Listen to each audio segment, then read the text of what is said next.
the weekend along the East Coast. The heat wave is forcing some places to change their Independence Day celebrations. This is AP News. A permit obtained by the AP shows a schedule for Taylor Swift and Travis Kelce's wedding. The AP's Ed Donahue reports it's been labeled a special event. The wedding is set to begin at New York's Madison Square Garden at 5 p.m. tomorrow and could last until 4 in the morning. Nick Eade is a brand and culture expert with East of Eden. It is, like I say, a royal wedding when it comes to the USA. And also, we've got probably the hottest day of the year over there, too. So actually being encaged in Madison Square Gardens, where at least you've got great air conditioning, could be a real bonus. What will the impact be of a Swift-Kelce wedding? I think their brand is going to be literally the strongest one globally. It's going to surpass the Beckhams. It's going to surpass Harry and Meghan. And I think it's going to become something of storytelling. People are going to be talking about this for decades. There will also be a pre-party celebration for 100 guests. I'm Ed Donahue. And I'm Marcela Sanchez, AP News. This is 8:20 a.m. WCPT Willow Springs and streaming worldwide at WCPT820.com. We are Chicago's progressive talk, where facts matter. Now your WCPT 820 weather update. From the Weatherology Weather Center, I'm meteorologist Jennifer Wojcicki. We'll see a few scattered showers and thunderstorms possible late today with partial sunshine developing and a high around 90. Winds out of the southwest around 5 to 10 miles per hour, gusting as high as 20. Tonight, chance for showers and storms, cloudy, a low near 73. 4th of July, Saturday, chance for rain showers and storms, cloudy, high of 87. Sunday, another chance for showers and storms, high of 83. That's your latest Chicago weather update. Currently, it's 73. When you get a diagnosis of Parkinson's disease, things get real. And nobody understands that better than the Parkinson's Foundation. We provide resources and support because there are things you can do to improve your quality of life. So, whether you're newly diagnosed, have been living with Parkinson's, or caring for a loved one, find real answers at the Parkinson's Foundation. Go to parkinson.org or call our helpline at 1-800-4PD-INFO. Hey, Max, you look sharp in that purple tie. Ready to harness the world as a guide dog? You bet, Daisy. And your purple service dog vest really pops against your shiny fur. First day on the job for both of us. We've got this, right? You bet. Dogs Inc. trained us well. Ready to make a difference for our humans? Born ready. Discover how extraordinary guide and service dogs change lives at no cost to the recipients. Visit dogsinc.org. Because facts matter. You are listening to WCPT 820. Welcome to Choose Views with Richard Chew. Get ready to dive into a world of insightful conversations and thought-provoking discussions. As progressives, our job is to have an all-inclusive, full-on assault with all of our players. A show that focuses on moving our political, social, economic, gender, and cultural conversation forward. And all of our players means all of our players. It's Choose Views. And now, here's your host, Richard Chew. Good Friday morning, political fighters, and welcome to the July 3rd, 2026 edition of Choose Views. 773-763-9278 is the number. Find my show on Facebook Live, TuneIn Radio, and YouTube. Email me at richard@WCPT820.com and follow me on all of the socials under Choose Views. Catch all of our shows by subscribing to our WCPT podcast on Apple Podcasts, Spotify, Amazon, and iHeartRadio. There you can get Choose Views featured interviews, Joan Esposito, live, local, and progressive, the great Patty Vasquez driving it home, and It's the Democracy Stupid with Edwin Eisendrath, Out Chicago, and our other great shows and interviews. And also, in the evenings, make sure that you check out the Politics Bar, the Matt McNeil Show, and, of course, the Gailey Show. I want to make sure you have a chance to grab all of our shows and all of our interviews and programs that we have here on WCPT to make absolutely certain you're missing nothing. You're getting everything.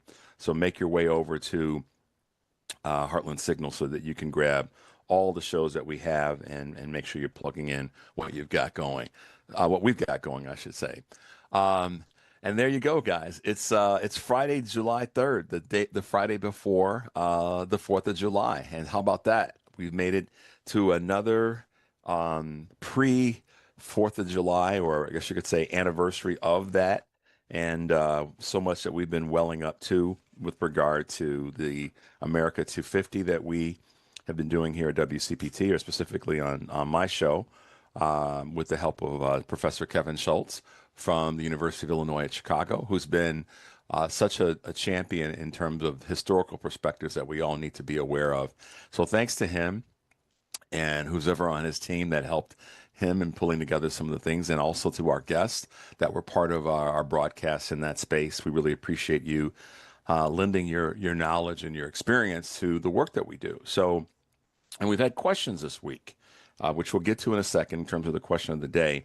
But let me give you a couple quick things that are happening over at Heartland Signal. The first one is we talked a little bit about Representative Cesar down in Texas giving the business to the conversation around the SCOTUS decision to protect birthright citizenship. It was a narrow vote, as we all know by now. It should have been 9-0 because it's in the Constitution. But we've got some folks that, you remember back a while back that how the right talked about activist judges. Well, we've got some activists, and they were saying, the right was saying that those activist judges were left-leaning. Well, we've got clearly members of the Supreme Court that are activist judges that are right-leaning. There is no question. The Constitution says it, and with regard to birthright citizenship.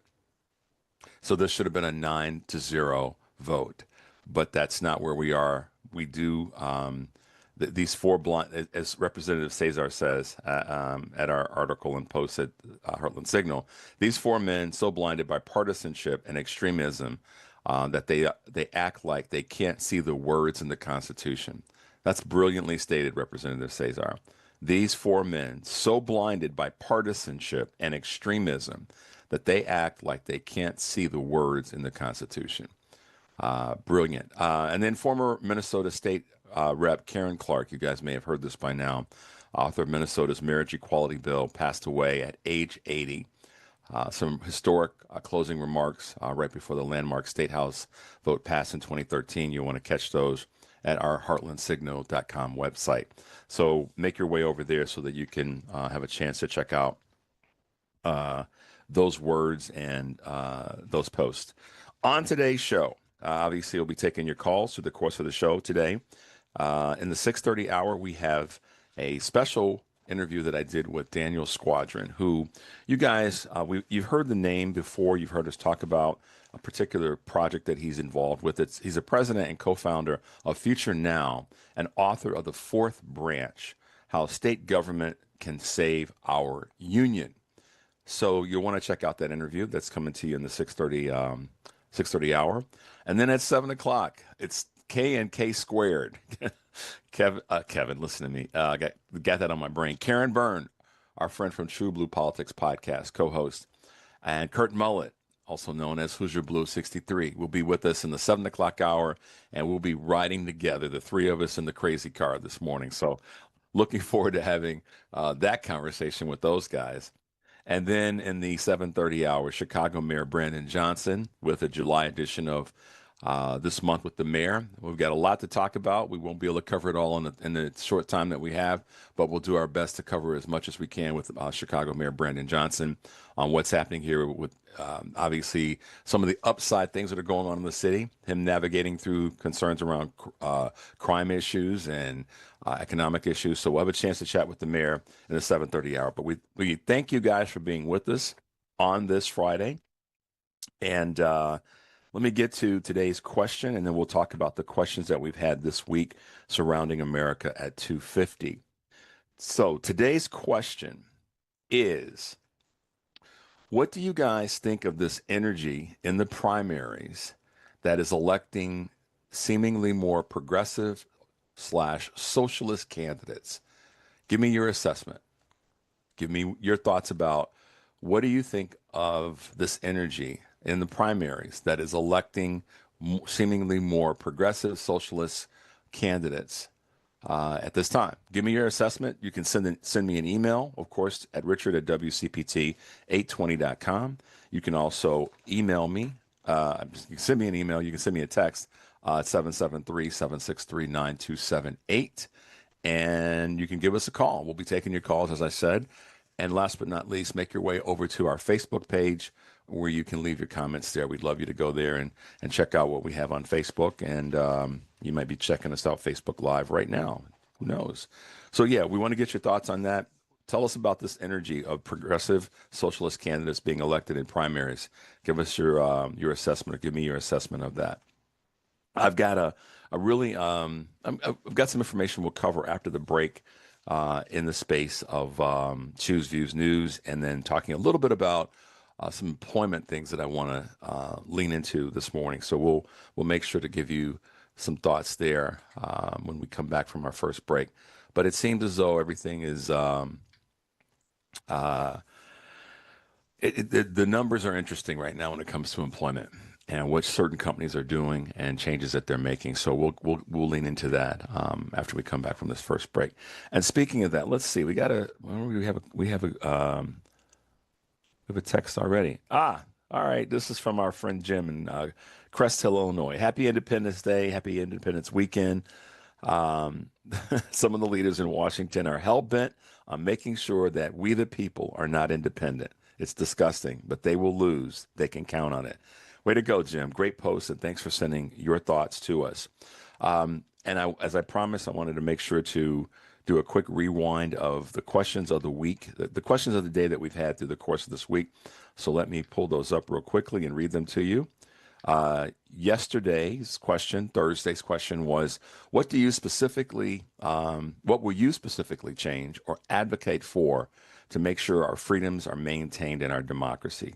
That was yesterday's question.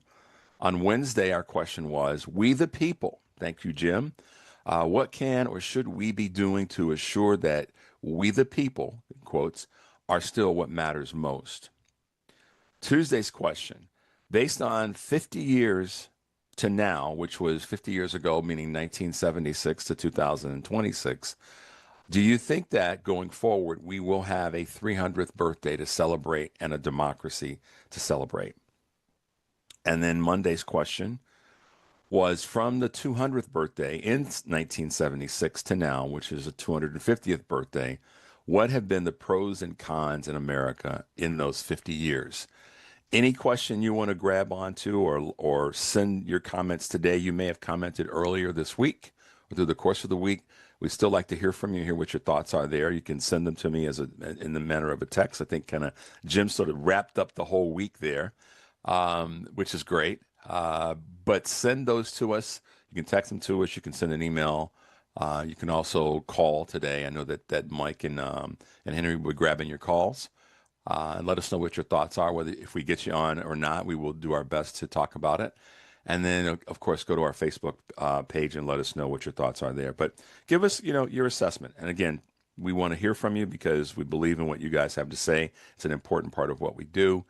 And we want to embrace that. So give us your thoughts.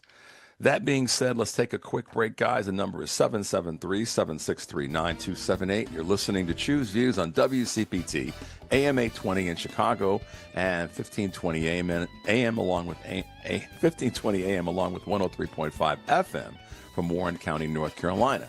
That's Warren County, North Carolina, WARR. And then AM 950, the progressive voice of Minnesota. Yes, AM 950 is our partner in the great state of Minnesota. I'm Richard Chu. We'll be right back.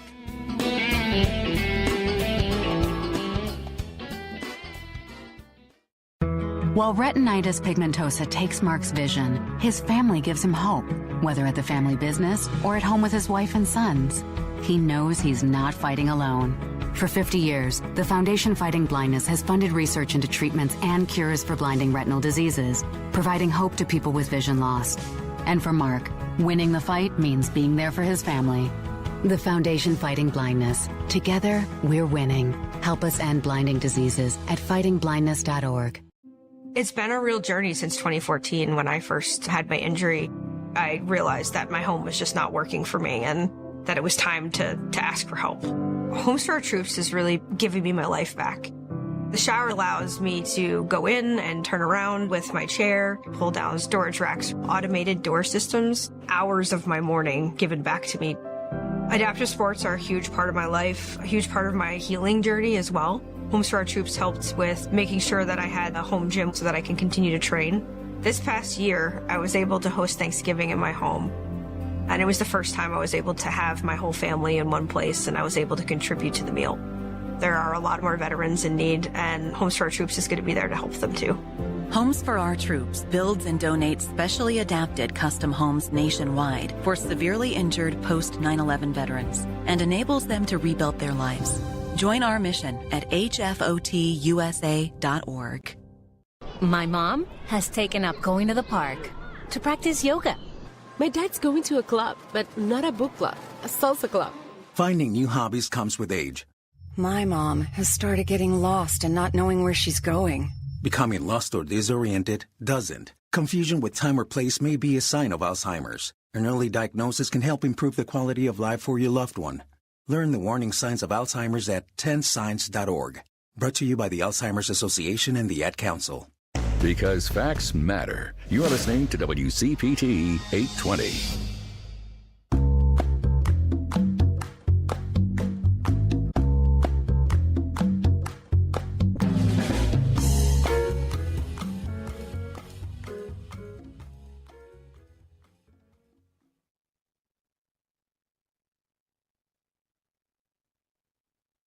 Hey guys, welcome back to Choose Views. 773-763-9278 is the number. You're listening, of course, to Choose Views. And we've got a couple of Choose Views news items for you guys on this July 3rd, 2026. OpenAI proposes giving U.S. government a 5% stake in the company. Wow, that's considered a public-private partnership that would give the U.S. government a 5% stake in the company to bid in a bid to quell the growing unrest over disruptions of artificial intelligence, according to the Financial Times, citing some anonymous sources. Under the proposal, other U.S. tech companies would offer similar stakes, though it's unclear if any more are on board. Struggling EV maker Lucid Motors replaces its CFO. Yesterday, Alexander DeBach will succeed Tafik Boussard as the electric vehicle maker's chief financial officer after a handover period. The shakeup is part of a broader management overhaul that includes the appointment of 6 new leaders. The news came as Lucid reported second quarter production and deliveries that failed to meet the Wall Street estimates. CEO Silvio Napoli is striving to put the firm on a stronger footing, and the uneven demand for EVs is changing. Rival Tesla on Thursday also reported second quarter deliveries that surpassed their expectations. Rivian lists their full year delivery guidance after some layoffs. Rivian Automotive yesterday noted that their full year delivery guidance after a strong second quarter in which demand for the car maker's electric vehicles exceeded their expectations, were fueled by sales of the electric delivery vans and their R1 models, according to the company. Rivian is set to report its full financial results for the fiscal second quarter on July 30th. And yes, this is the EV news day, but there's a point I'm going to make in a moment. Tesla deliveries surged 25% after, and even as Musk shifts his focus. Tesla delivered more than 480,000 vehicles globally in the second quarter, the automaker announced yesterday, an increase of 25% over the last year. Analysts had expected that the Elon Musk-led company would be delivering closer to 400,000 vehicles. Their stock fell about 6% on the news. Tesla's under pressure to keep its electric vehicle sales up to offset its massive outlay on other projects, like robotics and artificial intelligence, which have increasingly become the focus of Elon Musk, according to Bloomberg. And last but not least, and this is the point I want to make, U.S. added 57,000 jobs in June. But that's half of the amount that was actually expected. The U.S. economy added just 57,000, according to the Bureau of Labor Statistics, as we promised we would provide to you. This is about half as many as the economists had expected. The unemployment rate declined slightly to 4.2%, mainly because the labor force participation rate also dropped. Continuing a recent trend, job gains were limited to a handful of sectors, particularly healthcare and social assistance. The leisure and hospitality field lost more than 60,000 jobs in its biggest drop since 2020, suggesting weaker than usual seasonal hiring despite hopes linked to the World Cup. So my thoughts here are pretty straightforward. Tesla is showing some signs of some fracturing, even though they did have some strong deliveries. Their deliveries are down because of the fact that, as I see it, and many real truly experts are seeing it, Elon Musk is not paying attention to the core business and the other items, space exploration and robotics and those sorts of things are taking away from the core workings of Tesla. But the one thing that Tesla gets that the other two companies don't readily get is a seat at the table. Lucid and Rivian don't have the same seat at the table that Tesla has because of the amount of money that Tesla, or specifically Elon Musk, has thrown at Donald Trump during this re-election period and all the rest. And so the problem that we all should be mindful of when it comes to this is that here's a company that, without the support of our U.S. government and the tax dollars that it gets, how well would it be performing, or how not well would it be performing if it were not for the benefits that come from our federal government, and in some cases on state governments based on where Tesla's located. And we really have to take that into account when we talk about employment and we look at employment numbers being down. Our employment numbers could be up if we spent more time, if the federal government under this administration spent more time putting support tools in place to help sectors that are struggling. That's a fact. I read the article yesterday from The Economist and the data from The Economist. Those are numbers that would be supported, or would be stronger rather, if the federal government under this Trump administration did a better job of supporting companies that have been struggling, are in sectors that are struggling, or small businesses that need to have those tax breaks presented to them. And we talked to Anusha Thadakora yesterday. She spoke to that heavily, and she spoke about what's happening here in Illinois, Citizens Action Illinois, but she also was making a global statement with regard to the rest of the country. Our federal government under the Trump administration is not doing what it promised, yet alone what it could or should be doing to help these small businesses stabilize and frankly, potentially prosper. That's on them. Once again, that's on the GOP. That's on the Trump administration. And I think we have to make sure that our narrative is continually going to be, this is on you, Donald Trump. This is on you, GOP. And be armed with the numbers and the data. I'm going to do my best to keep providing you guys with data that you can present to people. And in that presentation to people that want to talk about how great he is and how that things are better than they were under Biden and all those other statements that they throw out willy-nilly without really any data to back that up, we want to provide data and have you guys have some access to some things. So just keep reaching out to us when you've got questions. If you have questions about certain things that I report or provide to you with Choose Views News, then let me know. And I can always send you more details. I can send you links that you can use. So just to be aware of that. And I want to tell you a quick story, real brief story, and then I want to hit you with some things that are going on, a couple other things that are going on. So I was heading to the gym, and one of the gentlemen that works outside of that works in the kind of lobby area of the gym, there's an outdoor waterfall and pool. And I literally walked up to him on my way in, and I said, "What do you guys do to keep this pool from collecting algae and having the bottom of it peel away and be a disaster?" And he said, "Well, we have a group that comes through and they put in certain things and they clean it and they make sure that it's running properly and they do the things that are pretty basic. Nothing real, heavy duty or scientific, but they just maintain it." And I said, "Wow, that's fascinating. You should send that team to Washington, D.C. and have them be able to help clean out the reflecting pool."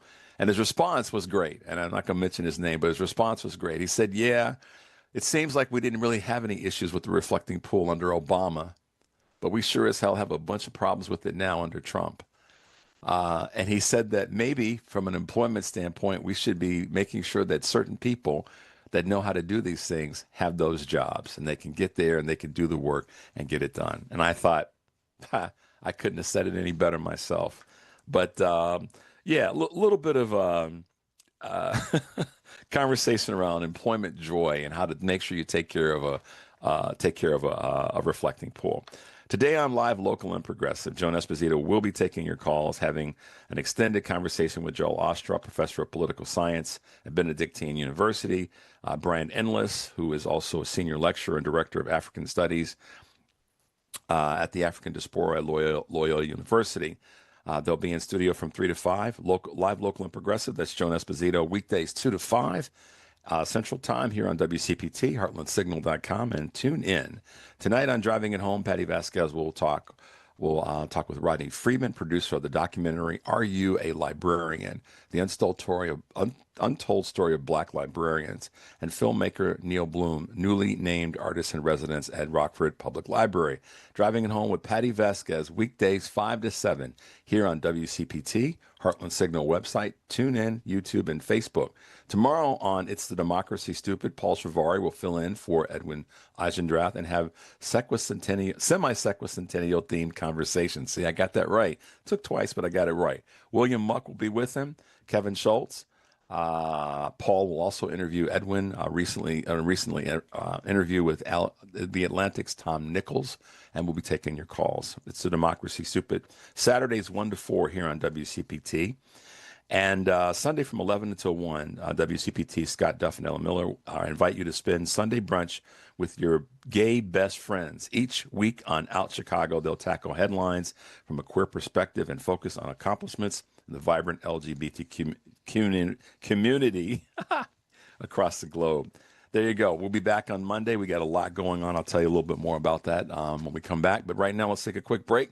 773-763-9278 is the number. You're listening to Choose Views on WCPT AM 820 in Chicago and WARR 1520 AM and 103.5 FM from Warren County, North Carolina, and our good friends at AM 950, the progressive voice of Minnesota. I'm Richard Chu. We'll be right back.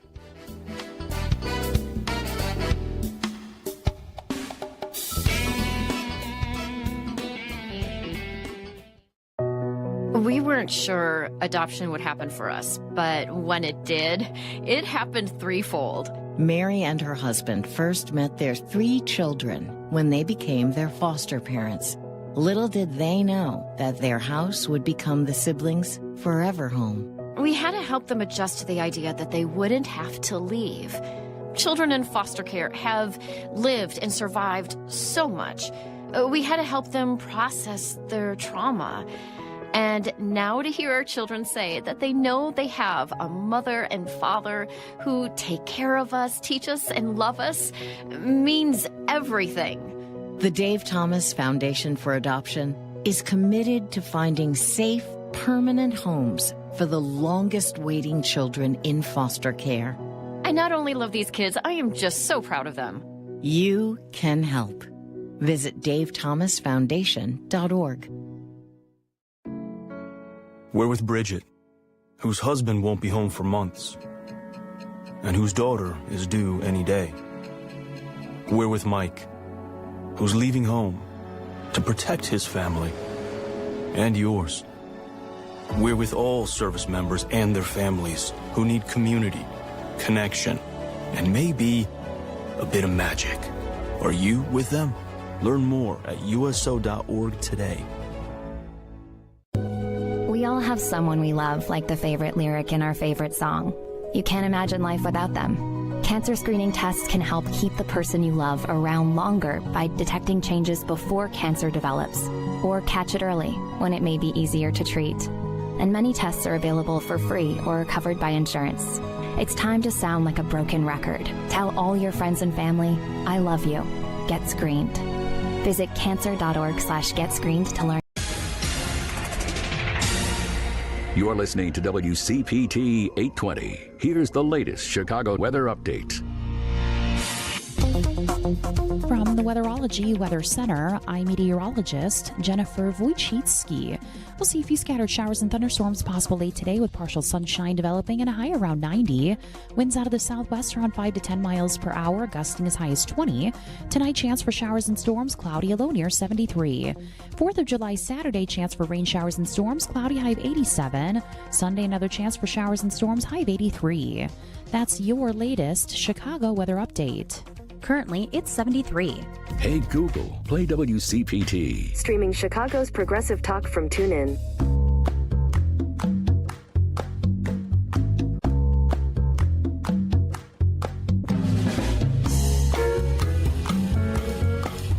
Well, welcome back to Choose Views. We have so many people that are part of the mix right now, that are part of the conversation, and they are those that are authors, those that are professors, those that are folks that are running for office. You know, I say this all the time. We have a very strong bench in the Democratic Party right now.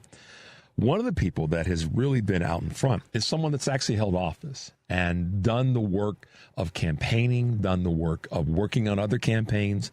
Daniel Squadron is a president and co-founder of Future Now. Whenever I've had a conversation with him, he's always been talking about, Richard, it's important that we make sure that state legislators and legislatures are operating and functioning like a well-oiled machine, because they are the backbone of what we are trying to get done on a national level.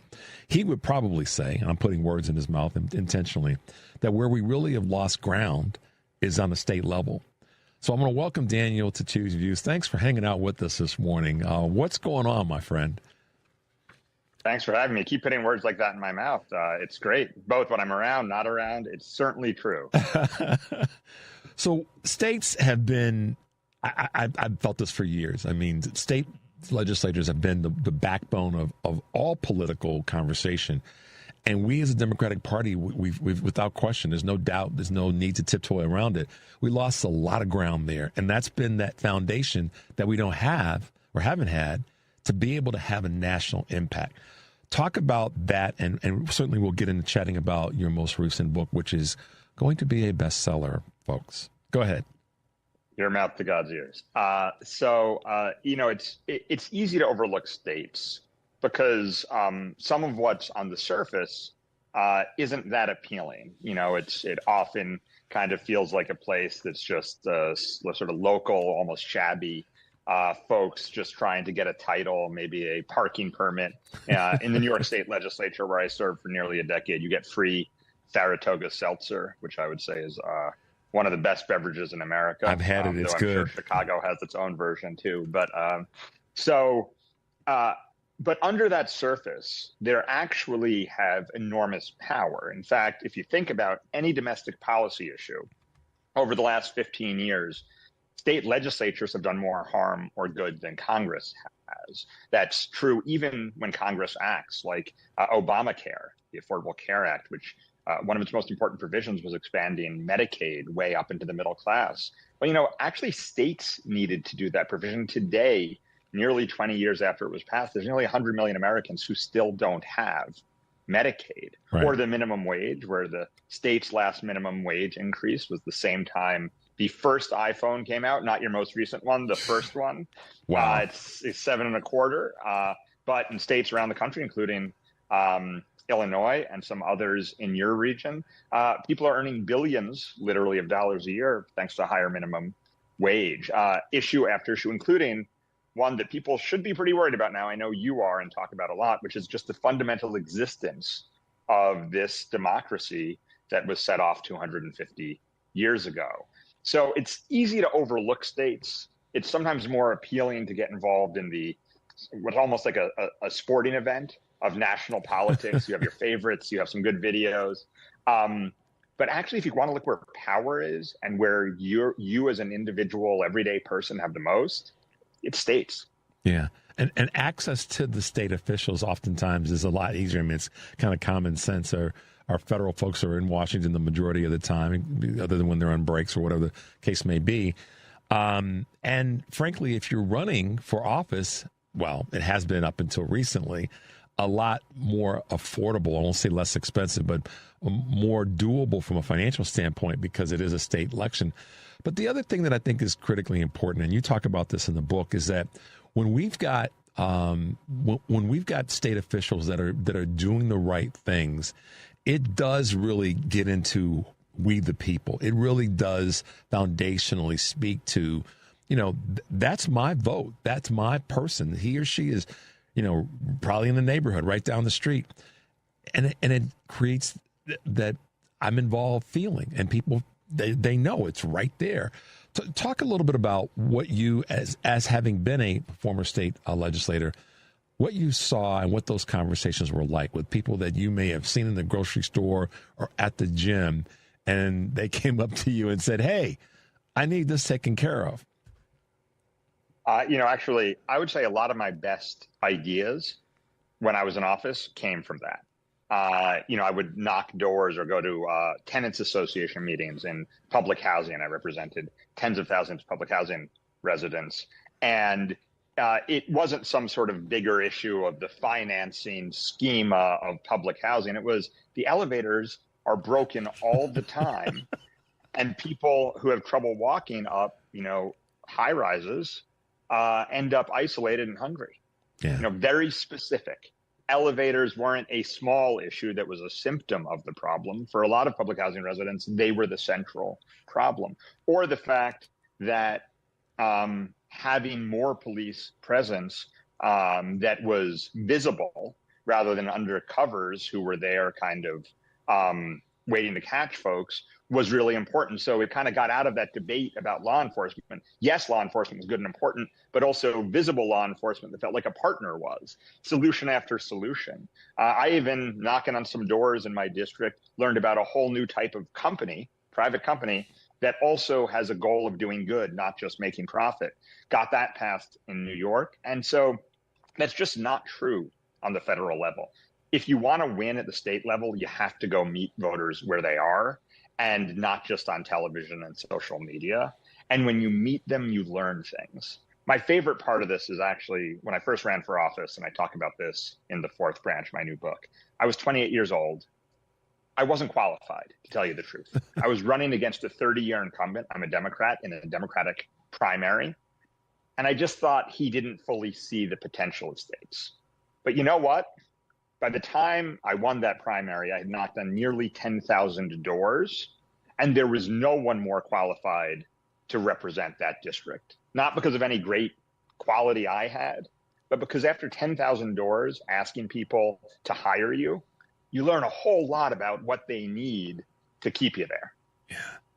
And what's encouraging, exciting, I guess all these positive words around that is people are going to be honest with you. They're going to tell you straight up. They're going to say, listen, whatever. I'll keep the expletives out of the conversation, but they'll come at you with the things that are not working that they need taken care of right now. You use the elevator as an example, but so many others that are situations where people from those door knocks are going to get right in your face and tell you what you need to hear. And it's inevitable, to your point, that you're going to become qualified, or you're certainly going to become aware of the things that are happening right there on the ground. Daniel, I've used this phrase a lot on my show, and that is everything that's local has a dotted line up the chain or through the chain that's national. And everything that's national has a dotted line to everything that's state and regional and local. I had the opportunity earlier this week to moderate a couple of forums at the Fair Tax Summit in Detroit. And one of the things that was overarching in conversations from other people that were on the stage, whether they be presenters or folks that were being asked questions, is that everything now, maybe like never before, certainly not by conversation, is connected. Everything, and it's not just the legislation, but it's also how people are perceiving what's happening on a federal level in relationship to local politics.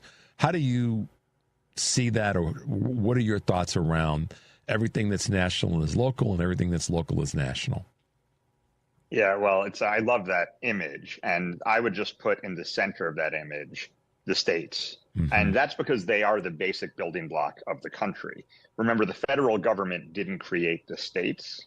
The states created the federal government. And the same is true locally. Regional and local governments, even the city of Chicago, really important city with a really important government, it's created by the state and has to go beg into the state for lots and lots of funding and policy shifts, for better and worse. But it's just a reality of the country that everything runs through the states. I talk in the book about the fact that even in New York City council members, big important folks, some of them go on to citywide office in Congress, and they would always say, oh, that's the state.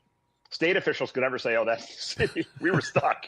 But I think it's also true. You really touched on something really important, which is in this media environment, states can have even more power because a local conversation, Mallory McMorrow making a speech just about kind of core justice can propel her to the national stage. James Tallarico, by approaching his values of opportunity from the point of view of his Christianity, can become a leading candidate in a purple or reddish state for U.S. Senate.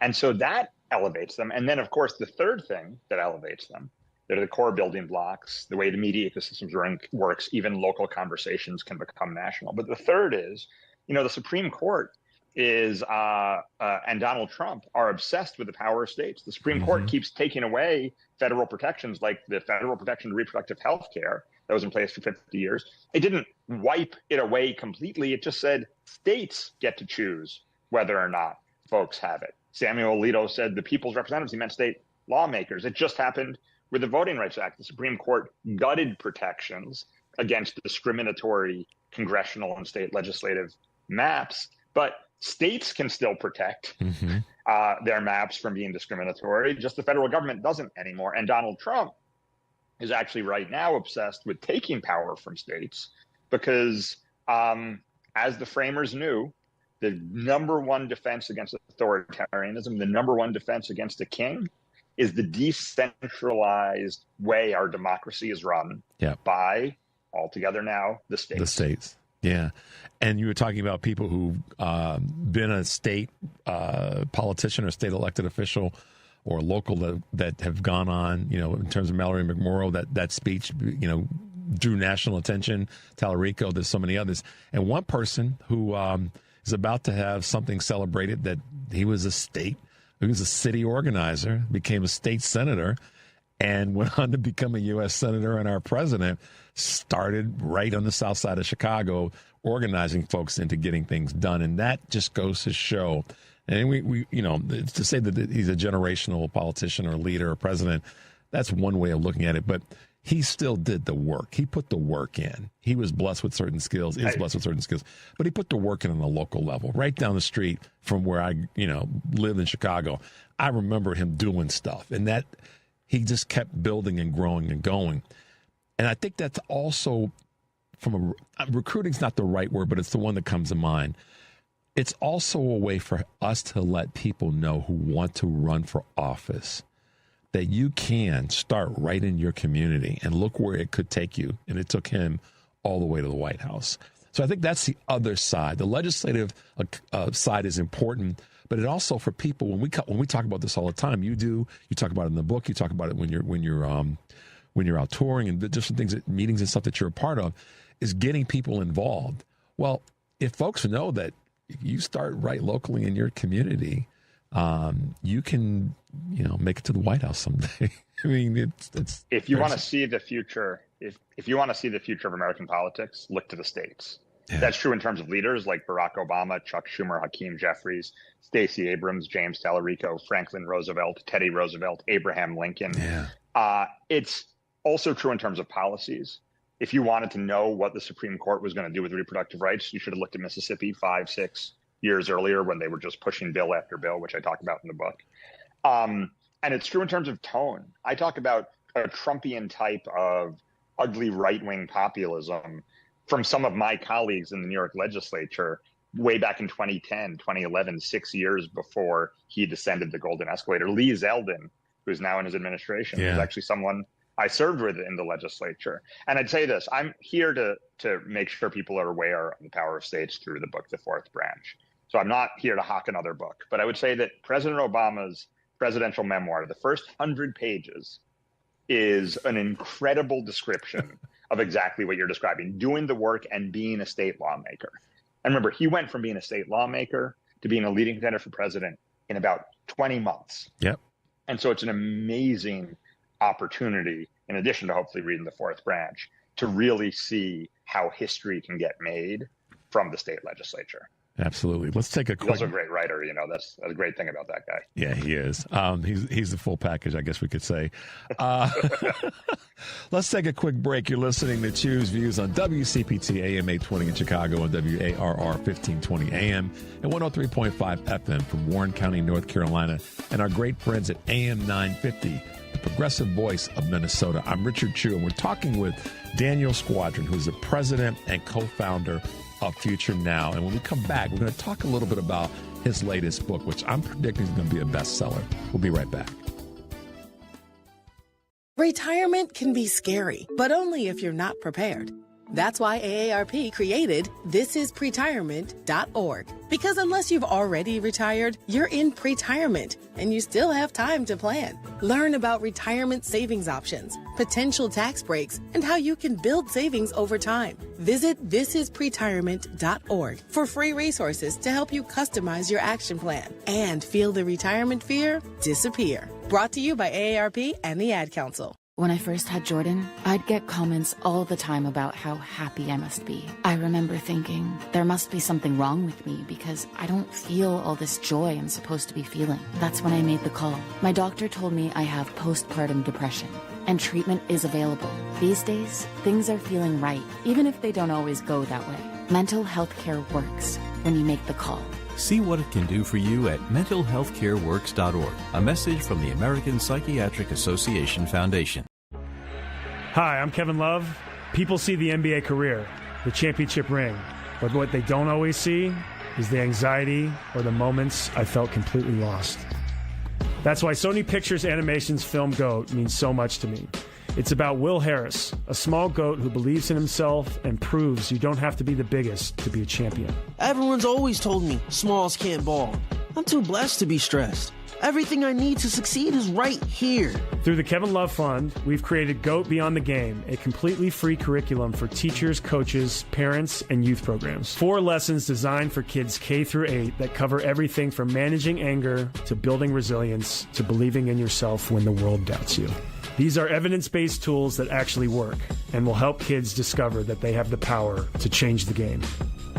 Go to kevinlovefund.org right now and download GOAT Beyond the Game for free. WCPT 820, Chicago's progressive talk, where facts matter.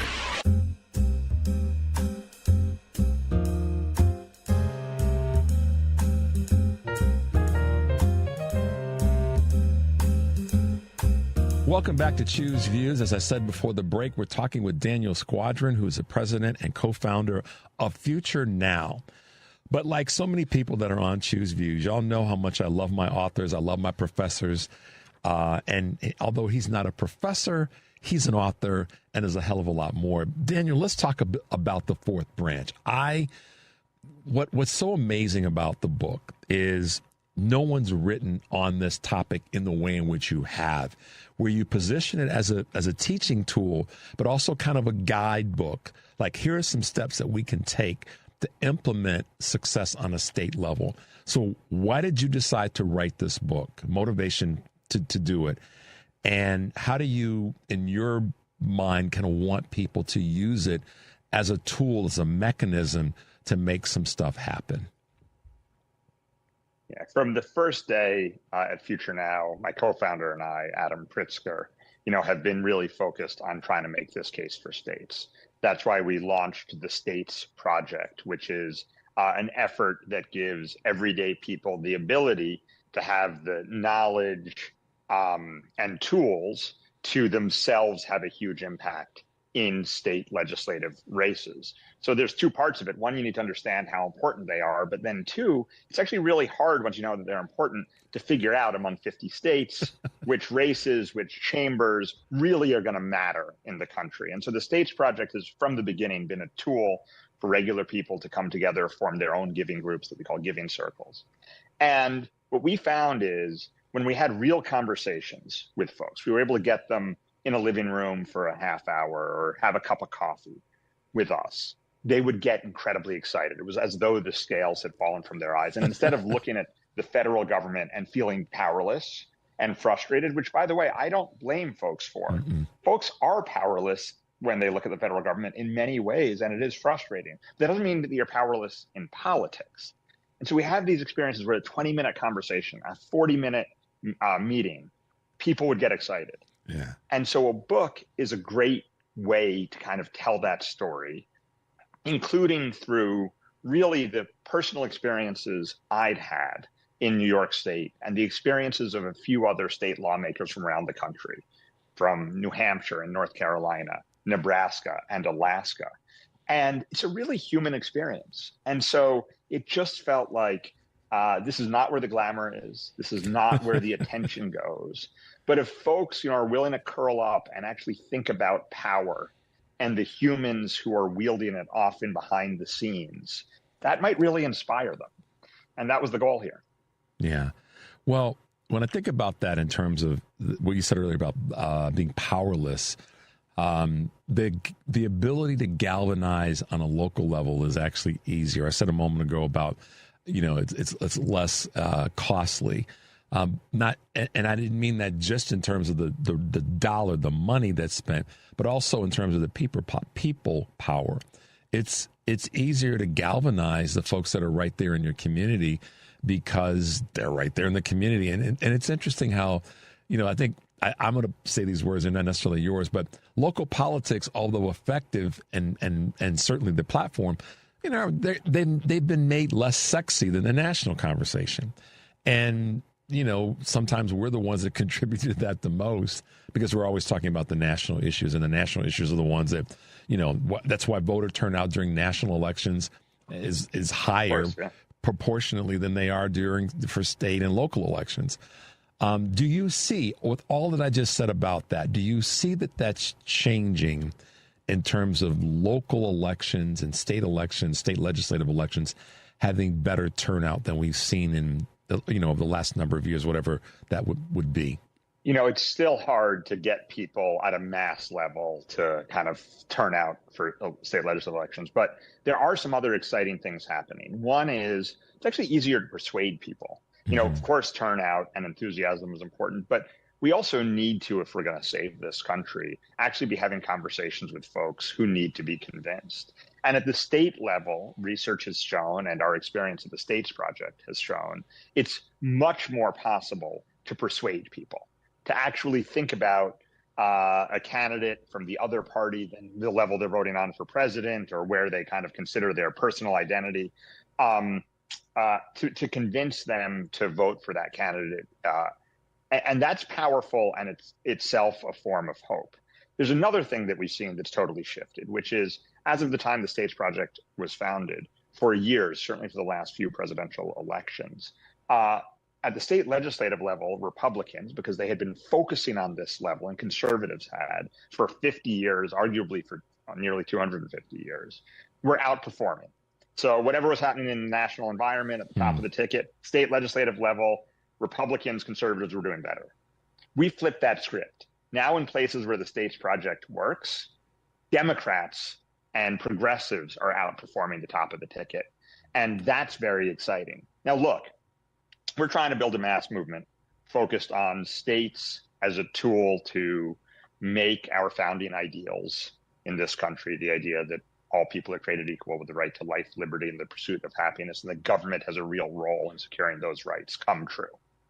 That movement has giving circles behind it. I hope some of your listeners will go to fourthbranchbook.com and start their own giving circle. The truth is, we haven't yet built that mass movement because the distraction and the tidal pull of federal politics are still too great.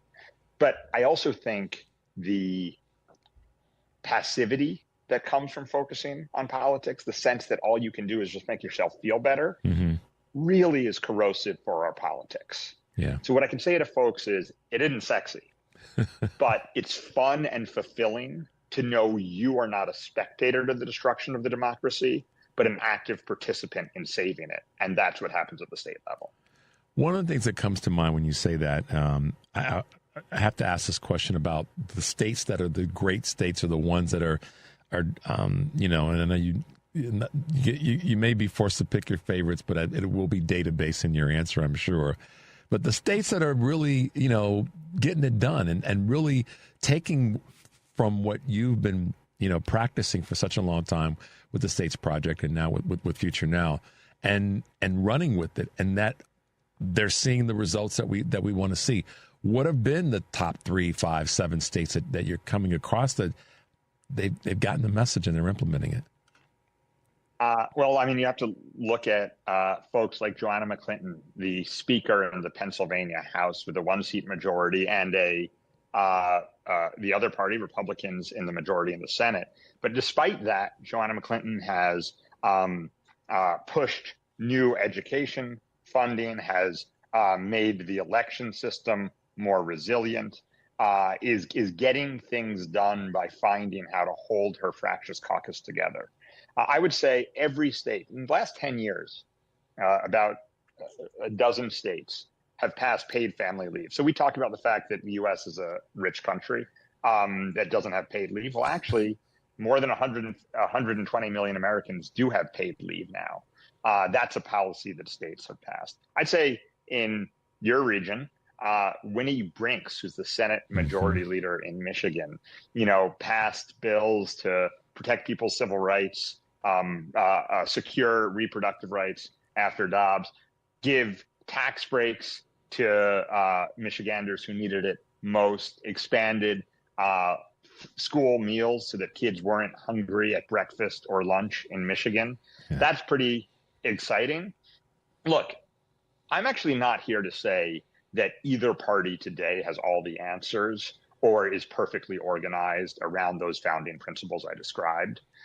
But we also know, if we look at the best things that have happened in each of these states, what it would look like to be obsessed with that, and not, whether you're a Democrat or a Republican, answer to the special interests, but rather have a core set of values and radically chase our founding ideals. Because we know the more radically we've chased them in our history, the better we've done. And anytime we've compromised them, it's been a lot more than a mistake. It's been,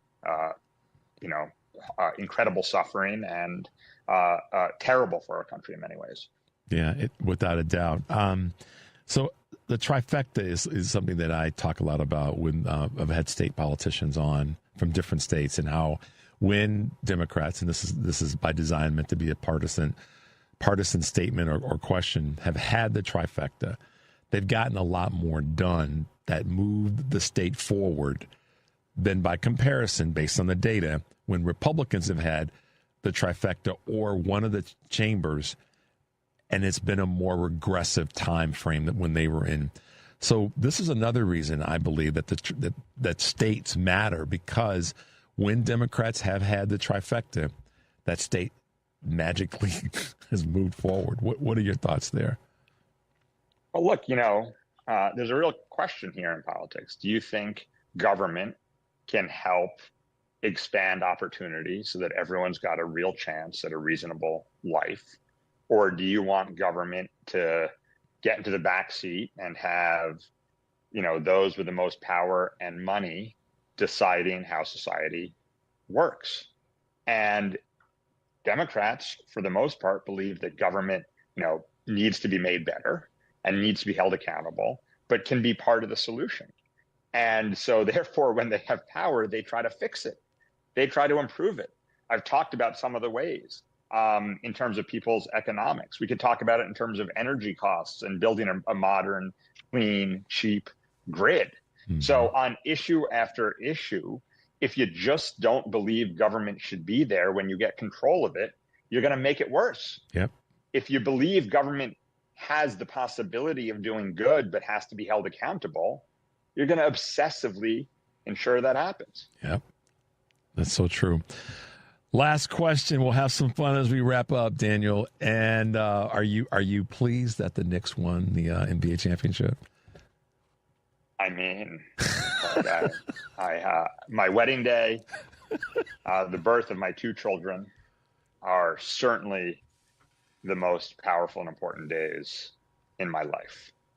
I would say that Saturday night is on the list.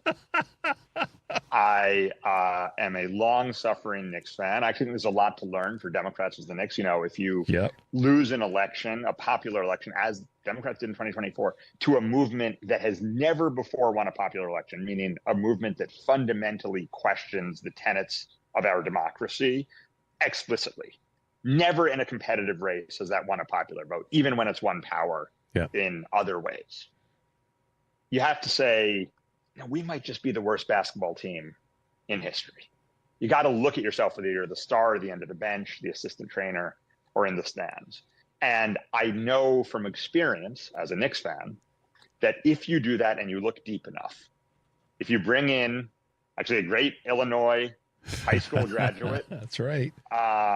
And some really incredible basketball minds from Philly. I mean, we're talking about all the rivals here, Chicago, Philly, as a Knicks fan. Yeah, right and on. You put it all together. A kid from Jersey, by the way. You know, we're welcome across the river, Kat. You can actually do great things. And you know what they say is the magic is in the work. Yes, it is. The magic is in the work. And actually, I would actually like to just say here, final thing about the Knicks victory. You know, Tom Thibodeau was not the coach on Saturday night, and Mike Brown did an incredible job and deserves all the credit for making the magic happen. But like Moses with the promised land, I think he deserves some real credit. And I know, you know, there's a real experience for him in Chicago too. Yep. For building a culture that's about head down, work, you win, you learn, you lose, you learn. So, you know, so glad that Mike Brown was there and he deserves all the credit for the championship. But Tom Thibodeau also deserves a real nod of the hat from, I think, a lot of Chicagoans and a lot of New Yorkers. Without a doubt. It is a team process, and we as a team are going to keep getting things done, particularly when we have folks like you, Daniel Squadron, president and co-founder of Future Now, and the great new book, The Fourth Branch. Thank you for taking some time to hang out with me here on Choose Views. We look forward to seeing you again soon when you're back in Chicago. But in the meantime, travel well, sir, be safe, and keep the head down and doing the hard work that you're doing. Thanks. Thanks. A lot of fun. All right. Talk to you soon. Bye now. A riddle brought to you by Progressive Insurance. What does your home and auto have in common? Progressive protects them both. Well, that was an easy riddle. Learn more at Progressive.com.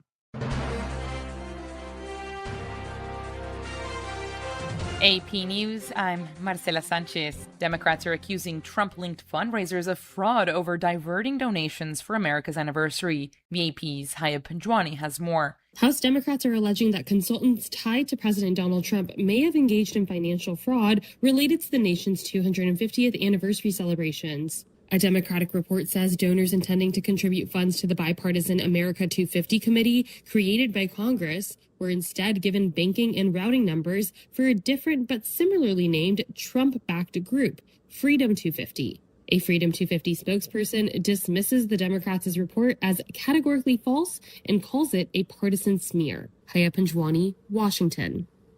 David Hearn, a former Olympic canoe racer, has been indicted on a felony charge in what President Trump has called vandalism of the Lincoln Memorial reflecting pool. Here's Janine Pirro, the U.S. Attorney for Washington, D.C., speaking at a news conference. Hearn willfully destroyed property at the Lincoln Memorial reflecting pool. This was a deliberate act to damage the reflecting pool at the National Mall. Pirro says Hearn caused more than $1,000 in damage. Hearn previously told the AP that he reached into the pool to examine the newly peeled coating and let go of a chunk that was still attached to the side of the pool after a park worker told him to. In Venezuela, the rush is on across the country's north coast to identify loved ones before it's too late.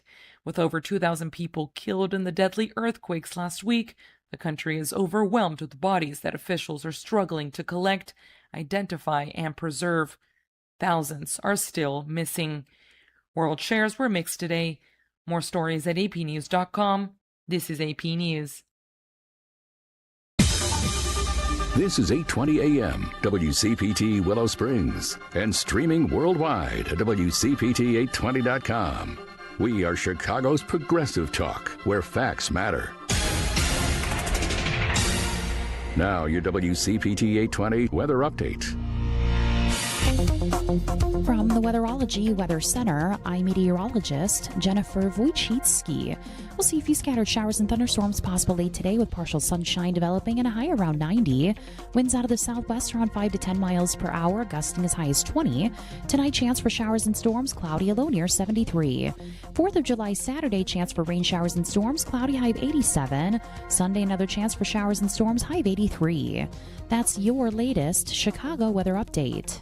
Currently, it's 73. This is WCPT 820, where facts matter.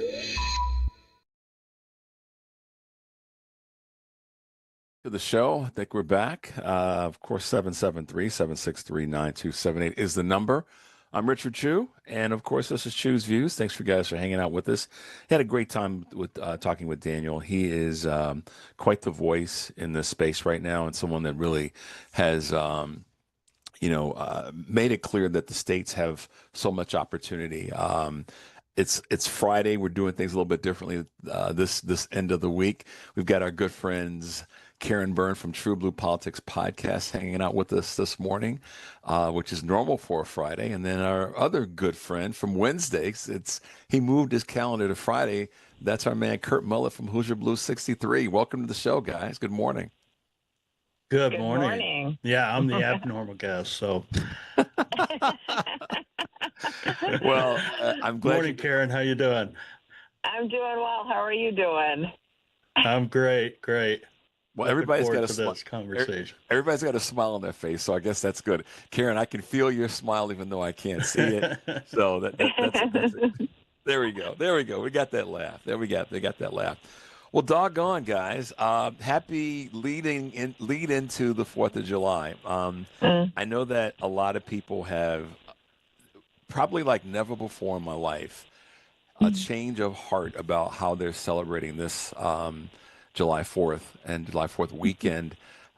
It's our 250th. Someone said to me it's actually a 251st based on birth. But that being said, this is our 250 semi-sequicentennial celebration. There we go. And there are a lot of people who are saying, you know what, Chu, I'm acknowledging what it is.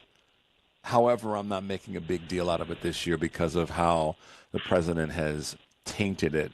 And I'm kind of in the middle on it. Let me rephrase that. I understand why some people are saying, I'm just going to kind of not make a big a deal out of it this year because of that tainting. Meanwhile, I have other people that have said to me, no, I'm not letting him steal my joy. And I probably land in the middle because I then add to it. There are a lot of people in this country whose ancestors were not celebrating 1776 like other people in this country were. So this is not my first year where I've kind of gone, okay, it's the 4th of July, So there we go. Kurt, let's be gentlemen and let Karen have the first bite at the apple on that. Absolutely. Well, because, on our side of things, we tend not to do performative patriotism. I am not feeling it this year. And the reason being, we have seen voting rights gutted. We have seen the overturning of Roe. We have seen a heavy push by the Republicans for the SAVE Act, which would be kind of backdoor taking away women's right to vote. So I feel as though this year, yes, it definitely has to do with the occupant, the felon in the White House, but it also has to do with the fact that we're just not, I don't feel a lot to celebrate here because we are not the country that, and whether it was, kind of rose-colored glasses. Of course, we've never been perfect. This time around, it just feels a lot different. It just feels like our government that is led by Republicans and Donald Trump is willfully and actively attacking us. So I don't feel a particular sense of patriotism this year. Kurt, you got the baton. Well, just a brief note. My mother passed away on July 4th of 2013, so I haven't been a big celebrator of July 4th since that occurred. That being said, yeah, no, definitely not in the mood to celebrate July 4th with what's going on with this dude. You know, illegal wars, genocide, taking away freedoms from our. I mean, it's laughable that we went from America 250 that was set up by Barack Obama to Freedom 250. I mean, seriously, Freedom 250. This is what this guy's calling it when he's stripping away freedoms right and left from Americans. And you'll get MAGA out there when I make posts like this will say, well, what freedoms have you been stripped away? You know, I'm so tired of trying to explain things to them. If you're that low on the totem pole of intelligence that you need somebody to explain it to you with a piece of paper and a crayon, what freedoms have been stripped away, it's not worth the time to talk to you anymore. But this guy, we have a tyrant in the White House. We have an authoritarian dictator, a man who is grifting America like never before, who has been exposed that this whole Freedom 250 deal is a way for him to make more money. It's just, I can't. So I will be happy to be proud to be an American citizen, but I am not proud of who we are right now in no way, shape, or form. And so I won't. But Karen's right. We're not flashy. Celebratory people anyway. We like to keep our celebrations with those that we love and our families and friends. But yeah, this and it's he just has a way of taking the flavor out of the steak. What's interesting, you said that thinking about what Troy Nell said about lobsters and steaks. We'll get to that in a second. Hold your fire, both of you, because I know y'all get howitzers you want to launch at that one. I'm gonna let y'all each have your bite at the apple on that one. But you know what it is, for me it is because for years, I mean literally I could say decades, with regard to the 4th of July, my family has always been celebrating getting together with each other. It wasn't really about the celebration of the countries. It wasn't that. It was about getting together with the folks that you love and you care about. And they didn't have to be blood relatives. I mean, in terms of direct blood, we're all blood relatives, but you guys know what I mean. It would be pulling together Kurt and Kurt's family and pulling together Karen and Karen's family and say, y'all come on by, we're cooking and we're doing our thing. That's what it's been. It's been bringing that energy together, but it wasn't about celebrating the country's greatness, because my community, my culture can very quickly say, like Frederick Douglass and W.B. Du Bois and so many other great African-American writers have written about, a free country, but people in it not being completely free. So to that end, we're all in the same, as I said yesterday, we're all in the same clown car, our clown car. It's ours. Y'all have to be invited in. And we invited everybody in this morning. But, when you think about that in the context of respecting what people on the ground are having to deal with, and you guys heard me talk about this yesterday, assuming you listen to this part of the show, Troy Nell's, and that answer when he came skipping down the stairs at the Capitol about lobsters and ribeye, and maybe they don't work as hard as I do. I'm hoping, whether it's a progressive Democrat, a further left Democrat, someone in the middle that's a moderate, I'm hoping the teams of people clip that together and run that ad nauseum, because that was the most visible example of not being connected to the community. We're going to take a break because we have to do that. When we come back, we'll start right there. You guys will start right there, and we'll talk about that because that's important. 773-763-9278 is the number. You're listening to Choose Views on WCPT, AM 820 in Chicago, 1520 AM and 103.5 FM from Warren County, North Carolina, and AM 950, the progressive voice of Minnesota. I'm Richard Chu. We're talking with Karen Byrne from TruBlu Politics podcast and Kurt Mullett, also known as Hoosier Blue 63. We'll be right back.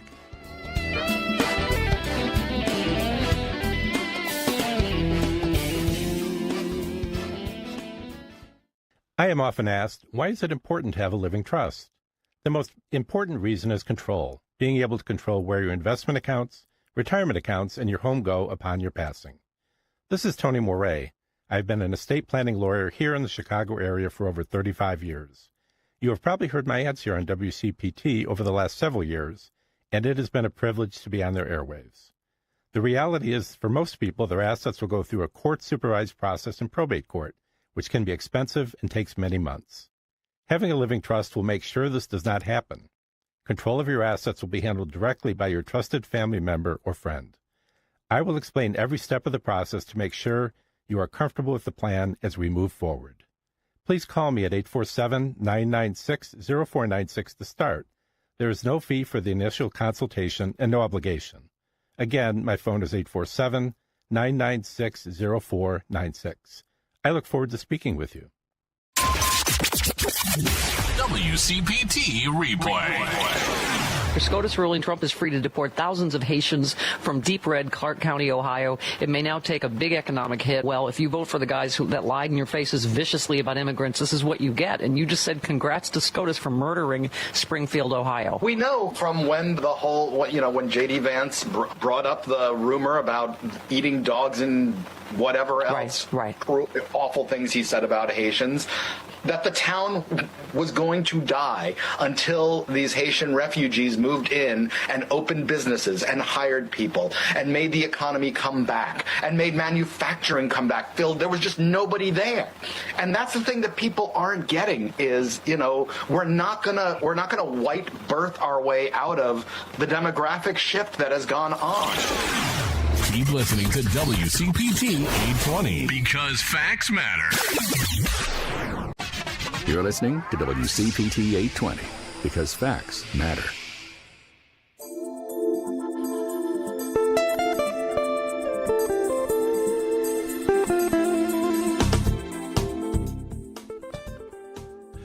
All right, guys, welcome back to the show. I'm Richard Chu. This is Chu's Views. If you're just tuning in, Kurt Mullett is with us, Karen Byrne from TruBlu Politics podcast.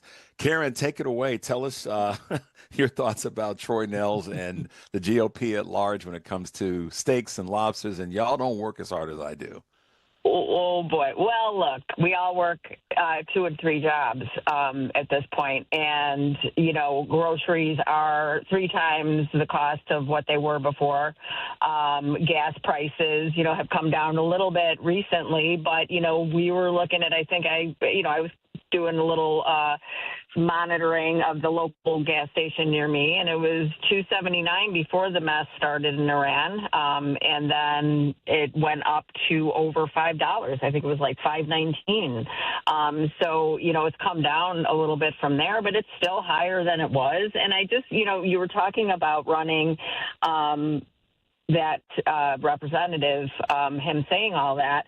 But also, I think a good side-by-side would be U.S. Agriculture Secretary Brooke Rollins saying that, well, we can have a piece of chicken, a piece of broccoli, a corn tortilla, and one other thing.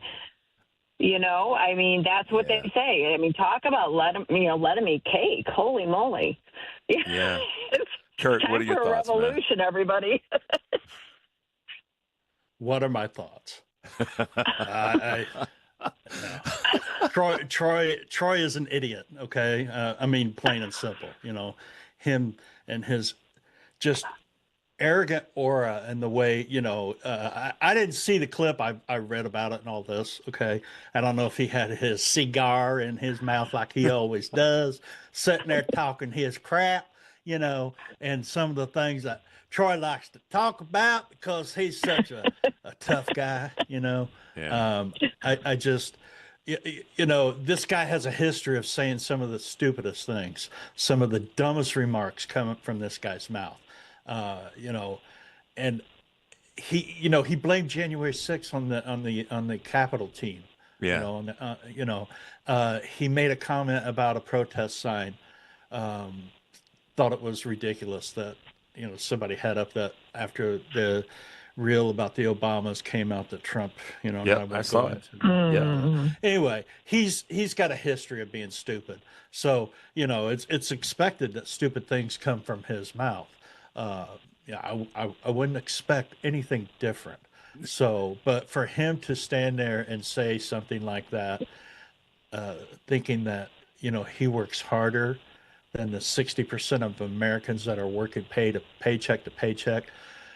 Probably not understanding that paycheck to paycheck is probably 2 or 3 paychecks because they're working 2 or 3 jobs. So that's it. You know, I think a lot of our more progressive, more activist-minded folks that are running for office are going to pick that up and really be able to move forward with it, because it links to the conversation that each of the three of us have, whether we're having it together or separately or different venues, that so many politicians, and we know the ones on the right that are out of touch, this is an opportunity to really, really, really tag what they have been lying to so many people about for such a long time. And I'm hoping that Democrats, whoever they are, wherever they are on the scale or the whatever, the measuring stick of where they are politically, because this is not the only time he's done it, and this is not the only politician that's a Republican that's done a version of this, like Karen just said so well,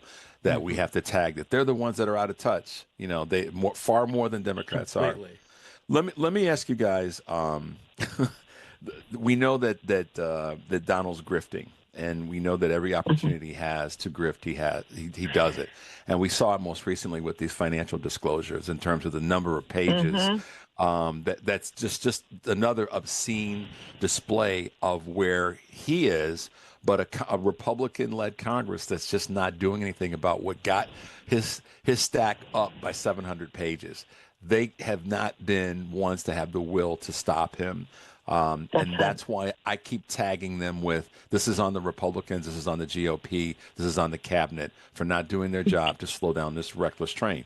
Karen, you got the baton.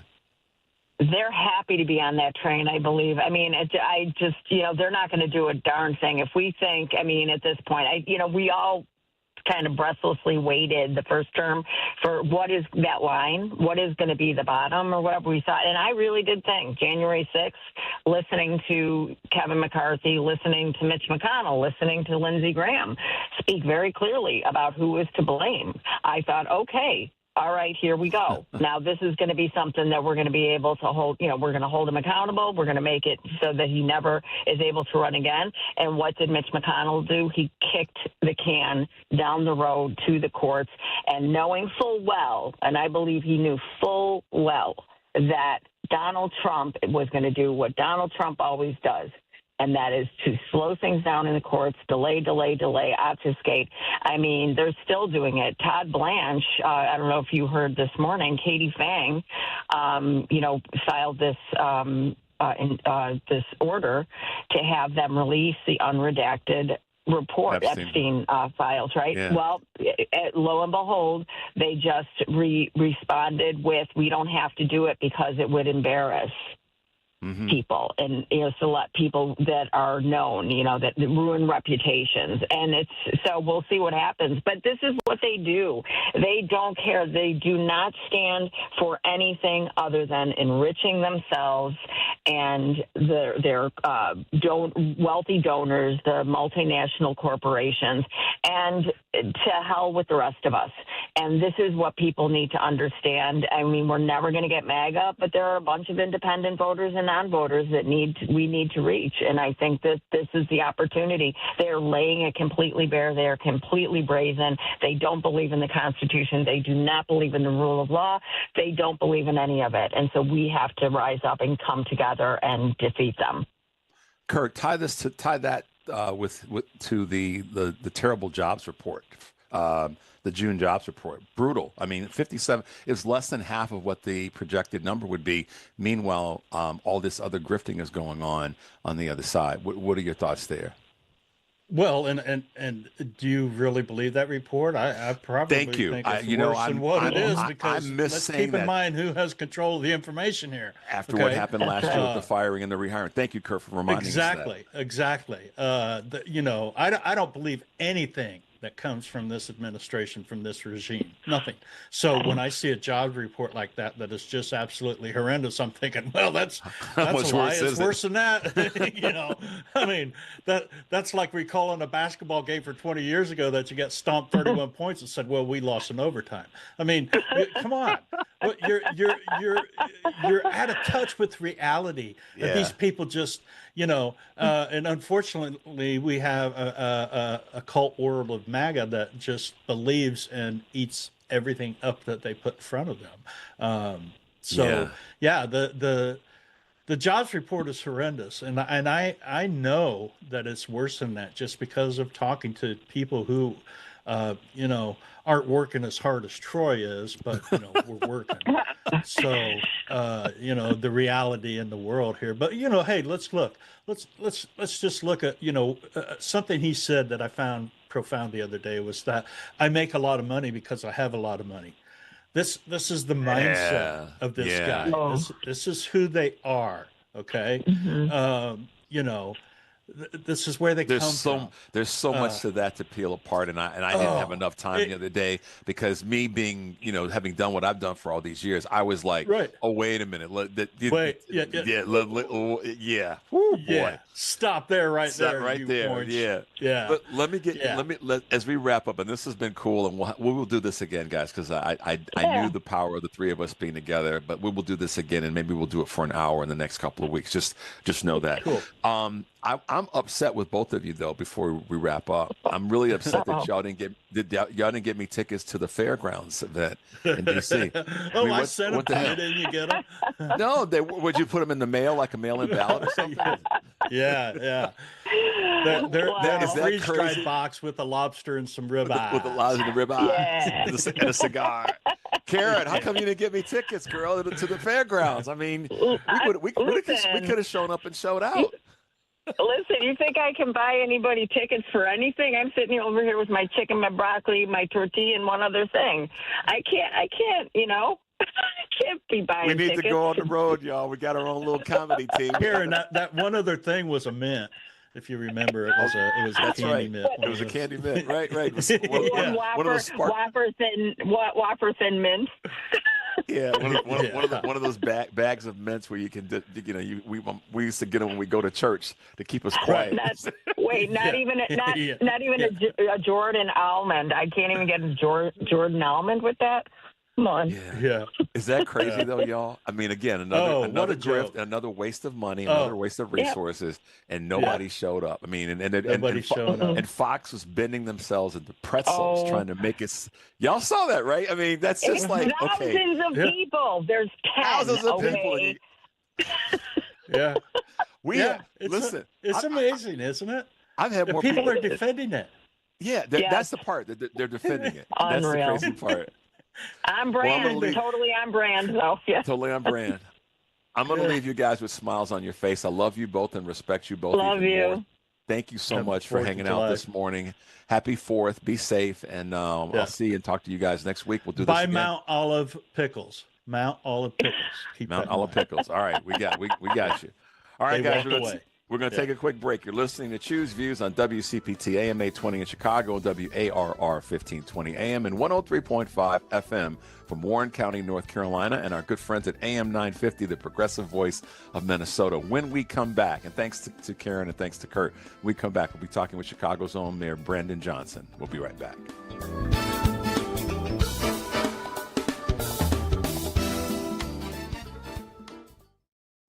Imagine home. The smell of coffee, the sound of a lawnmower, the sun's warmth on your face. Free to be yourself, surrounded by love that helps you grow. This is a place to call home. That's an American dream we all deserve. But in 50% of U.S. states, you could legally be denied housing if you are LGBTQ+. Get the facts and hear real stories at lovehasnolabels.com. Brought to you by Love Has No Labels and the Ad Council. A message from Tia Mowry, actress and Fair Celebrity Ambassador. Game day isn't staged. It's lived. It's the shopping, the cooking, the laughter. For families managing food allergy, that same spirit of preparation means everything. Because food allergy isn't a lifestyle. It's a serious, life-threatening disease that can change everything in a moment. But being ready changes the story. It's knowing the signs, having a plan, and carrying epinephrine everywhere life takes you. Epinephrine is the only treatment that can stop a severe food allergy reaction known as anaphylaxis. It works quickly to reverse the symptoms and can save lives. As families and friends gather for the big game, we see what community looks like. It's one built on awareness, care, and love in action. Because readiness doesn't take away the risk. It brings back the joy. When you're ready to act, you're ready to live. Visit foodallergy.org/ready to act to learn more. Nobody had to tell your grandparents not to drive while using their typewriters. Why should it be any different for us kids and our cell phones? Distracted driving was the cause of more than 3,000 deaths in 2022. Come on, we're smarter than this. Let's put down the phones and focus on the roads. Drive safe, everybody. Don't drive distracted. A message brought to you by the National Highway Traffic Safety Administration, Project Yellow Light, and the Ad Council. You're listening to WCPT 820. Here's the latest Chicago weather update. From the Weatherology Weather Center, I'm meteorologist Jennifer Wojcicki. We'll see a few scattered showers and thunderstorms possible late today with partial sunshine developing and a high around 90. Winds out of the southwest around 5 to 10 miles per hour, gusting as high as 20. Tonight, chance for showers and storms, cloudy, a low near 73. 4th of July, Saturday, chance for rain showers and storms, cloudy, high of 87. Sunday, another chance for showers and storms, high of 83. That's your latest Chicago weather update. Currently, it's 74. Alexa, play WCPT. WCPT from TuneIn.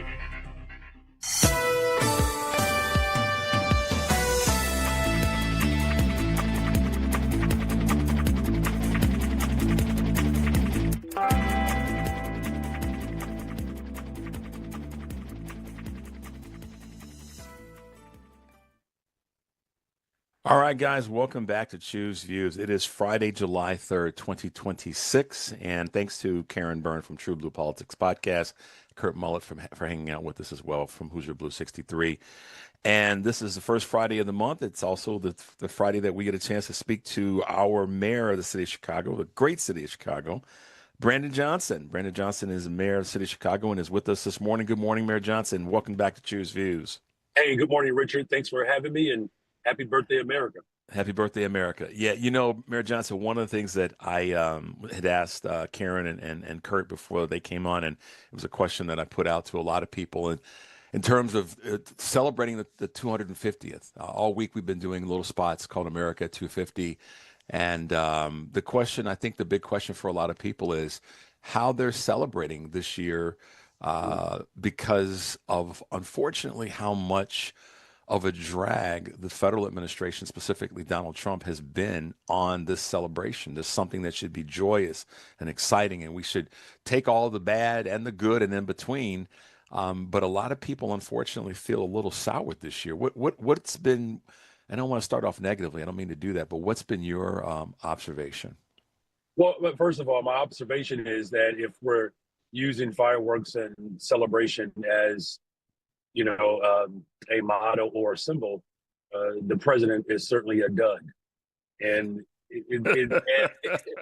look, and it's he said a dud, y'all. In case you didn't hear it, he said the president is a dud. Yes, yeah, it's a real Gen X term there. But he's been an absolute, failure. Whether it's cutting Medicare, education, housing, transportation, jobs, like that goes without saying. But I believe there's still reason to celebrate, and the way I'm doing it is in community and with family, because that's where we find our strength. When I think about the hopes and dreams and aspirations of our ancestors, whether you are, a descendant of the formerly enslaved, or whether you are an immigrant from around the globe, this country has certainly created opportunity for so many people across the globe. And my full expectation is that the people of Chicago do what we do best, and that's show up for community and celebrate in style and do it safely. Without a doubt. Let's talk a little bit about that in terms of safety in the city. You've made, again, strides since we talked last a month ago. And we're in the throes of summer now, so we know how that changes the dynamic for any city in the country, not just Chicago, but particularly big cities. Kind of give us the state of Chicago as it relates to safety, as it relates to, the budget. Where are we? How are we really doing? Give us the hard and the good and the not so good. Of course. Look, there's no secret that we are certainly in a stronger position, but we have a lot more work to do still. And when I took office, I said that we have to focus on community safety, and I've made it my top priority from the very beginning. Now, since I've been in office, we've, cut homicides down considerably. Since 2022, we've cut them in half. And as you know, last year we had the fewest amount of homicides in 60 years. Now there are still pockets of the city where, severe disinvestment has created a great deal of trauma, and we're still working to make those necessary investments to address that pain. And so there are sections of the city. I was in the back of the yards neighborhood yesterday in District 9 with the chief just walk up.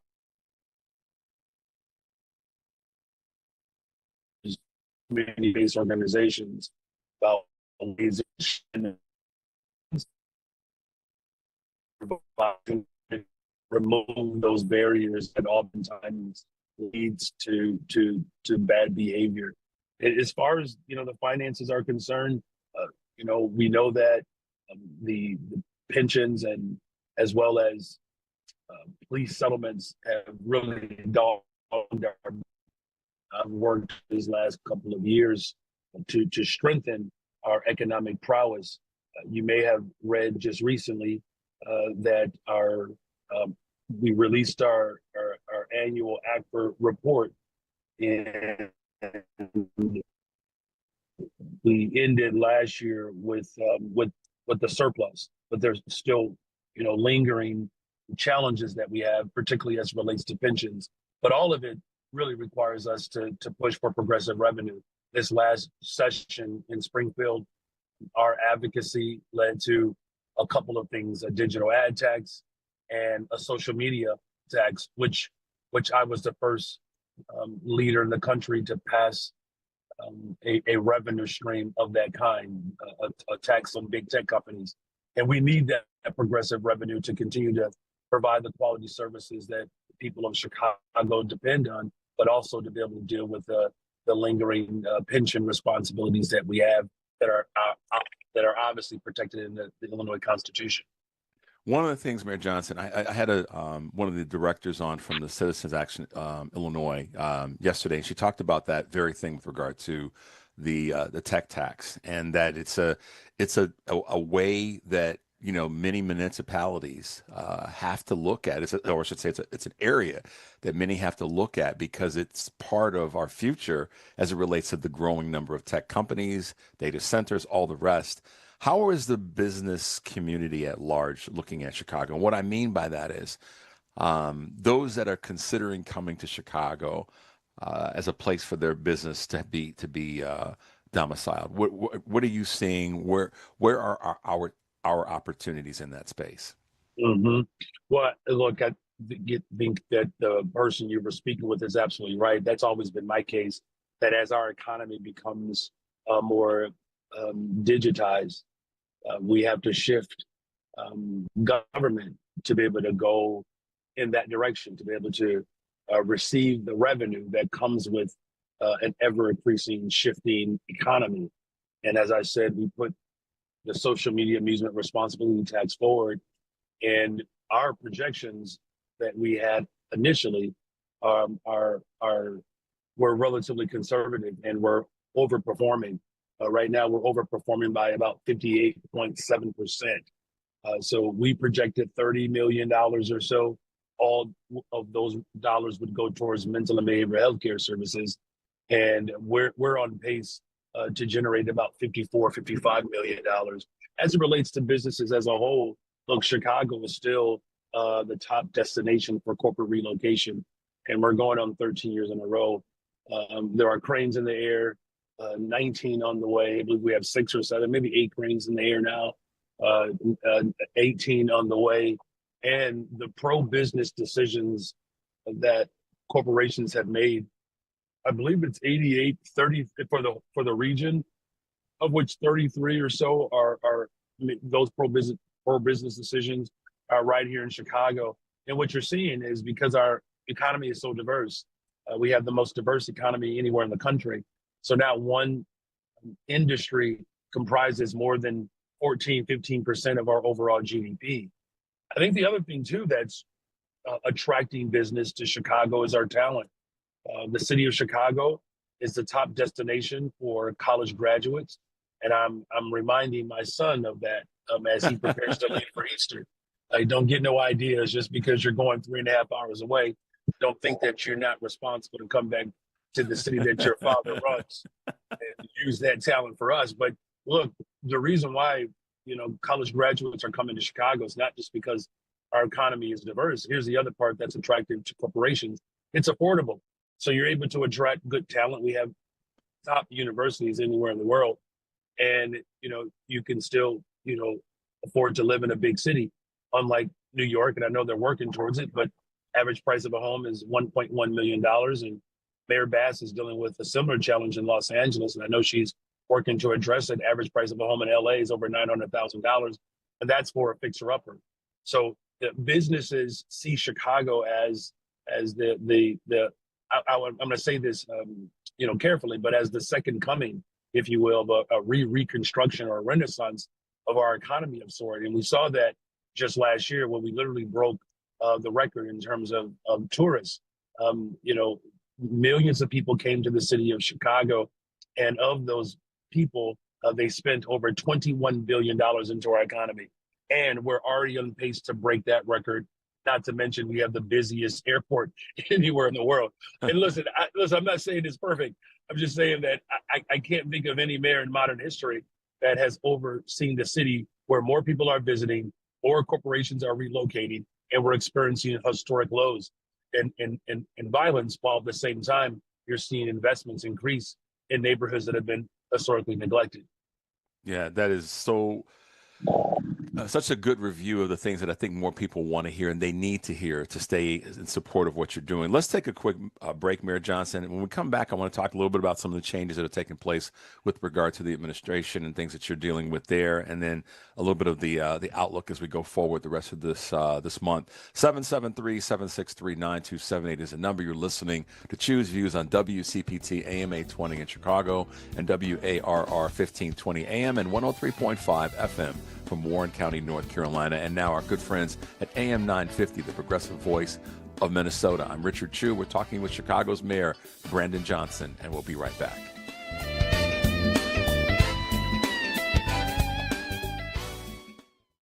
Cancer affects all of us. Today alone, 5,370 people in the United States will be diagnosed with cancer. That's why Stand Up to Cancer funds and develops the newest and most promising cancer treatments to help patients today. Stand Up to Cancer wants to provide you with every opportunity to join in this mission. By donating your home, land, or commercial property, you can help Stand Up to Cancer fund innovative cancer research.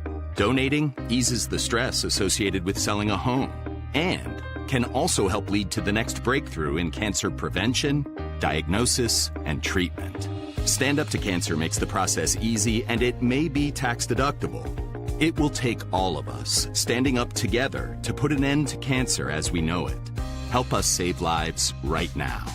Your home or property could hold the key to the next breakthrough in cancer research. Visit standuptocancer.org/giveproperty to learn more. It's 4 a.m., Monday, and you're literally sucking baby snot through a tube because she's congested. Man, that's love. And if you love her that much, love her enough to make sure she's buckled in the right car seat. To make sure your child's in the right seat for their age and size, visit nhtsa.gov/the right seat. Show them you love them. Keep them safe. Visit nhtsa.gov/the right seat. Brought to you by the National Highway Traffic Safety Administration and the Ad Council. I never considered myself to be a heavy drinker. At first, I only drank with friends, then to get through the day. I hit rock bottom when I realized I was choosing alcohol over my family. That's when I made the call. With my doctor's help, I was diagnosed with alcohol use disorder. Now, I'm getting to the root of my addiction and finding better ways to cope.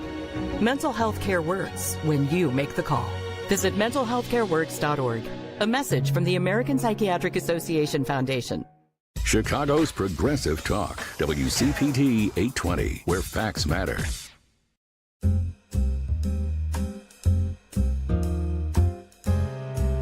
Choose Views. I'm Richard Chu. If you're just tuning in, we're talking with Chicago's Mayor Brandon Johnson about a number of things. Mayor Johnson, the field just got crowded in terms of the upcoming mayoral race that's inevitable and going to happen. And I know that you are our current mayor, but you've got some folks that have decided to join the race, with one leaving your team and entering the race. It's a crowded field. What are your thoughts about that? I mean, we talked about this a little bit before, but as you look at this, how does that set with you? Well, as I've said, my primary focus is building the safest, most affordable big city in America. And I mean that with everything in me. I think the people of Chicago really deserve the undivided attention and, the ability to walk and chew gum. That's something that I've been able to perfect. So, at some point the politics will address itself. But, right now, as we are at a real pivotal moment in our city's history, I want to make sure that, especially, working people, that they know that the decisions that I'm making are centered around making life better for them. The other day ago, my team were sitting down thinking about ways in which we can, increase our investments. Just on the west side alone, we've invested $2 billion economic development just on the west side for years. On the south side, $2.6 billion. We're talking about new investments, whether we're building hospitals on the south side of Chicago, the first one in over 100 years. On the west side, have a wellness center along Madison, expanding the Malcolm X college campus to help respond to the healthcare professional crisis that we have. These are the things that I focus my attention on, making sure that our young people have opportunities and expanding our mental and behavioral health care. And as I said, we've done all of this, with a progressive model while still attracting business. And, before the break, I just think it's important to lift up that, Richard, you remember when I was running, folks, first of all, said I didn't have a chance, right? Yeah. And then they said, if I do win, there's going to be blood in the streets and businesses are going to flee, and there's going to be a massive exodus of the police department, and I'm going to give all the money to unions, right? And particularly Chicago Teachers Union, and that none of that, manifested. We did invest more in public education than any other administration. The first mayor since Mayor Harold Washington to expand public and mental and behavioral health care services, and publicly funded. And we've inherited a financial crisis that even the Tribune had to report. I know that Mayor Johnson accounting for this moment. It turns out that middle school teacher actually knows what he's talking about, knows what he's doing. Now, it doesn't mean things aren't, it doesn't mean things are perfect. And, as I said, to you last month, I was preparing to celebrate my 28th wedding anniversary, and my wife and I celebrated 28 years, and we're living proof that things don't have to be perfect in order for them to work. And my wife would be the first to tell you that I am not perfect, but somehow she's managed to allow me to sleep next to her every night for the last 28 years. So, well, I have to say this, Mayor Johnson, my wife and your wife must be communicating by osmosis, because we had a similar conversation just recently about, perfection's not the goal, but everlasting is. And I think that the city of Chicago, the big shoulders mentality and the broadness of what we try to do here is real, and people have to be willing to roll up their sleeves a little bit. One more roll if they really believe in the city. And I get a little, and I admittedly, I've gotten a little preachy about that with folks across the spectrum in our country, and alone in our city. If it's not, roll up your sleeves, get in the fight, and be willing to help move things along rather than just constantly be a hurdle to things not moving forward. And so, I think that that's what a lot of people are looking for right now, is who's willing to fight. And I have to compliment you. You two interviews that I saw where you fought for the city of Chicago. One in terms of the conversation around teens, and the second was around the independence of the people in the city of Chicago. And I think that's what folks are asking for right now: is are our leaders willing to fight for the things that matter most for the most of us? And so, I think that's kind of that's got to be part of the conversation, no matter where we are politically, whether it be a local scenario, state or federal. So let me ask you this question. Speaking of safety, Commissioner Snelling just left, and he's been a big partner for you, with you in your success with regard to not violence, but safety. And such in the city of Chicago, and safety in ways that a lot of people don't see oftentimes, just driving safety, road safety, being able to have a police force that can tell you, hey, we got some issues over here. How is this going to impact your success in this area?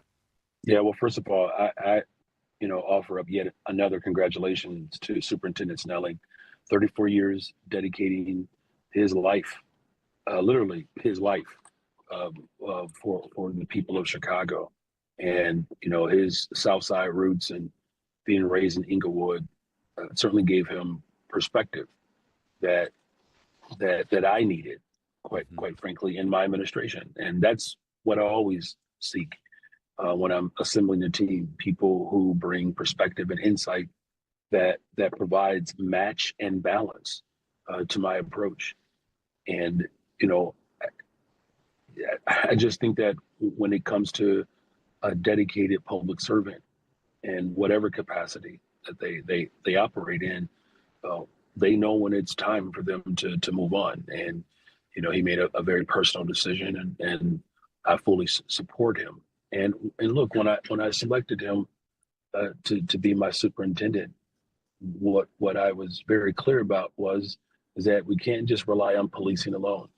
And that's a propensity that our nation has had, and it doesn't necessarily yield to safer communities, right? Dr. King described militarization, racism, as two of the three evils, right? And of course, poverty, capitalism being the other. And so, as I said before, and that it's going to take a full force of government approach.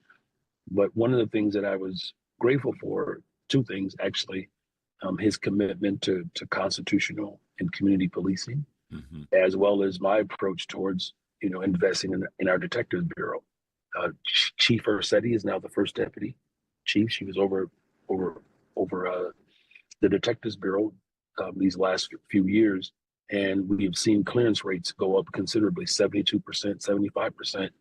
In terms of solving cases, and that helps bring accountability to our community. And so, what I'm going to do is do what leaders do, right? You build a system, and you find the right people who can operate within that system. And I feel confident that we'll find someone. But in the meantime, finally, Fred Waller, which I told him I apologize, man. This man has been trying to retire probably for the last two administrations.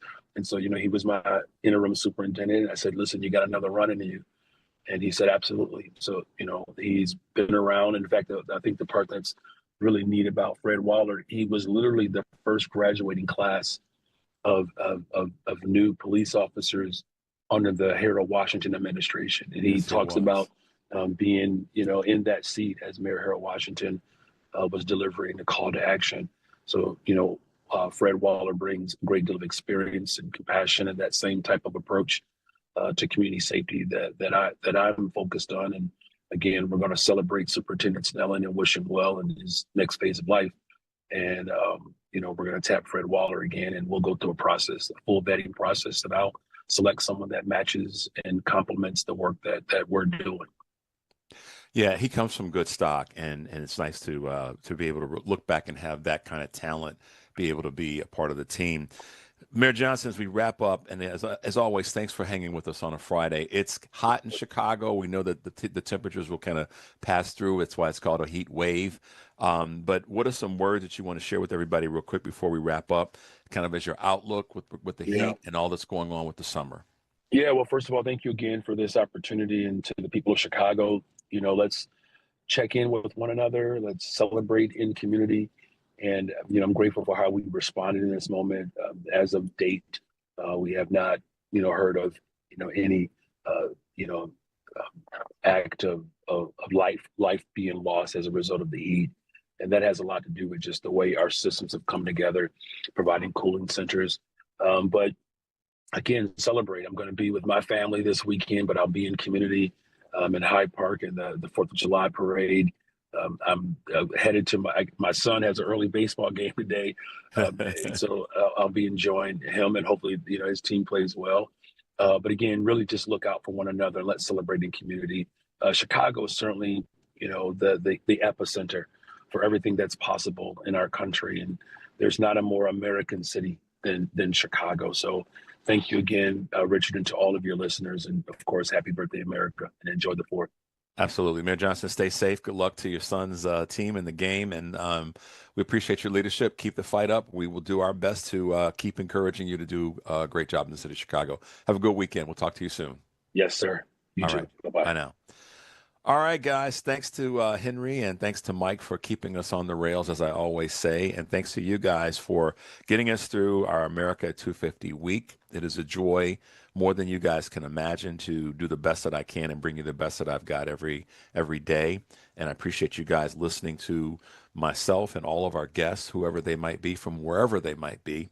Some shout outs to Nancy and to Robert. And to Lois and to Al and all of you guys who have sent me texts this morning. And just appreciate you all so much. Stay tuned for the Stephanie Miller Show, and do me this favor, guys. Make sure that the people, like Mayor Johnson said, that that might be a little challenge with the weather, wherever you are in the country, that you look in on them. That's important. That's the American thing to do, is to look in on our neighbors and to look in on those that we know, but maybe even those that we may not know. Make that part of what you're doing right now as we work hard to come together, not with just a celebration and happy birthday, America, as Mayor Johnson said, but that we look in on each other at large, and we're making sure that we are connected, because they're working really hard to divide us, and we're not going to let that happen. As always, I'm Richard Chu. Stay tuned for the Stephanie Miller Show. Take a deep breath and make your life count. Happy 4th, you guys. We'll see you next week.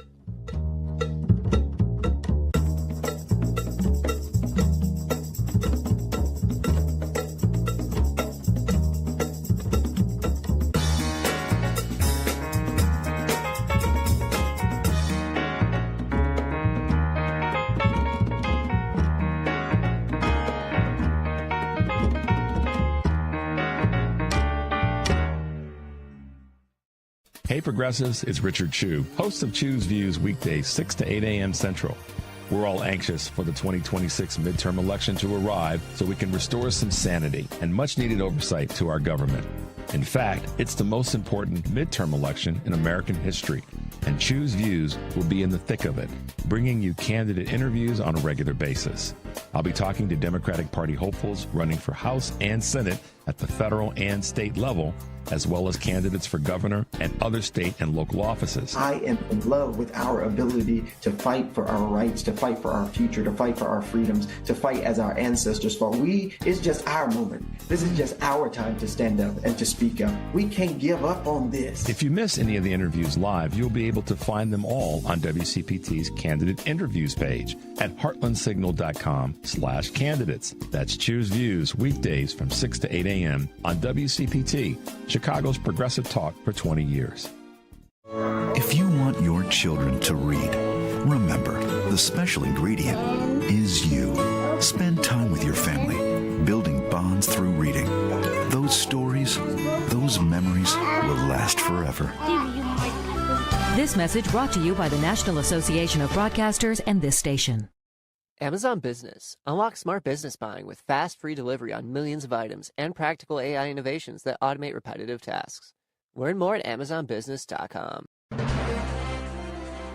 AP News, I'm Marcela Sanchez. Iran is preparing for the days-long funeral of the late Supreme Leader Ayatollah Ali Khamenei. The country's theocracy plans to see millions flood the streets of the capital beginning tomorrow, in scenes reminiscent to the burial of the late Supreme Leader Ayatollah Ruhollah Khomeini in 1989. In Russia, President Vladimir Putin remains unfazed by Ukraine's attacks on Russian oil refineries, despite severe fuel shortages. He's dismissed the situation as not critical and insists the war will continue until his goals are met. Putin has rejected ceasefire proposals demanding Ukraine withdraw from contested regions. In Washington, a former U.S. Olympian has been indicted for alleged vandalism at the Lincoln Memorial Reflecting Pool. David Hearn is facing a felony charge of property destruction, with U.S. Attorney Jeanine Pirro here in Washington saying National Park Service employees saw Hearn reach in and deliberately damage the pool. Forcefully and violently pulling up and removing the bottom liner with both hands. Hearn had earlier told the AP he reached in to examine the coating that had started peeling after the president's $14 million plus renovation project. Hearn said he briefly touched a chunk still attached to the pool, but let go after a park worker told him to. Sagar Magani at the White House. Festivities commemorating the 250th anniversary of American independence from Great Britain kick into higher gear across the U.S. today. Trump will be traveling to South Dakota to deliver a speech and watch fireworks at Mount Rushmore. Meanwhile, the National Weather Service says the extreme dangerous heat will continue through the weekend along the East Coast. This is AP News. AP Sports, I'm Mike Hempen. Portugal rallies to beat Croatia 2-1 and advance to the round of 16 in the World Cup. Croatia scored the tying goal in the 109th minute, but it was disallowed after video review showed the play to be offside. Switzerland blanked Algeria 2-0. Spain beat Austria 3-0, Spain's fourth straight shutout. Wednesday night's match between the U.S. and Bosnia-Herzegovina was the most-watched soccer telecast in English-language history, with more than 24.4 million viewers tuning in. That's according to Fox Sports. Alex Ovechkin is returning for a 22nd NHL season. He has re-signed a one-year deal with the Washington Capitals. The league's career goal-scoring record holder will have a $1 million base salary, with bonuses worth an additional $8 million. I'm Mike Hempen, AP. This is 820 AM, WCPT Willow Springs, and streaming worldwide at WCPT820.com.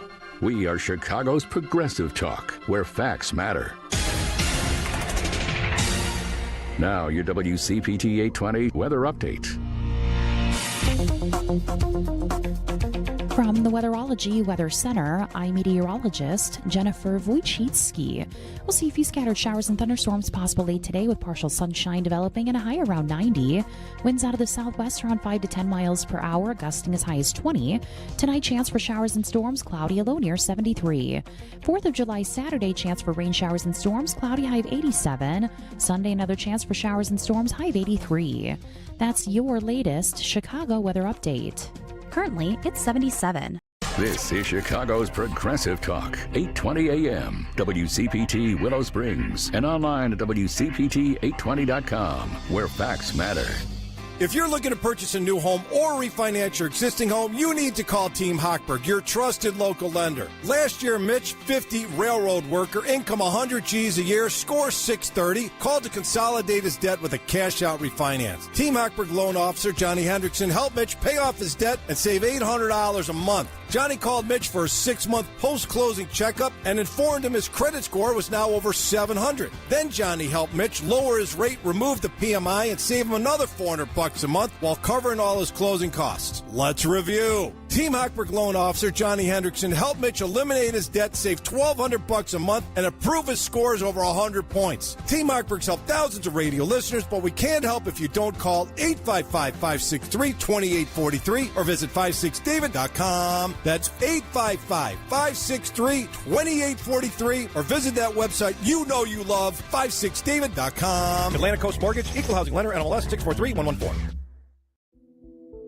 Real talent is defined by what people can do, not where they learn to do it. So by stopping at the education section of a resume, you might throw away the perfect hire. You might miss someone who has valuable skills to offer to help your business thrive right now and in the future. Because the truth is this: Skills First Hiring helps you see talent others miss, like more than 70 million stars, skilled through alternative routes. When you let their story unfold, you gain a competitive advantage, because hiring managers who start with skills are 60% more likely to find a successful hire.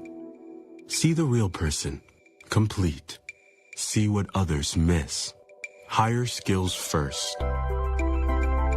Learn why it's a competitive advantage at tearthepaperceiling.org. Brought to you by Opportunity at Work and the Ad Council. Because facts matter. You're listening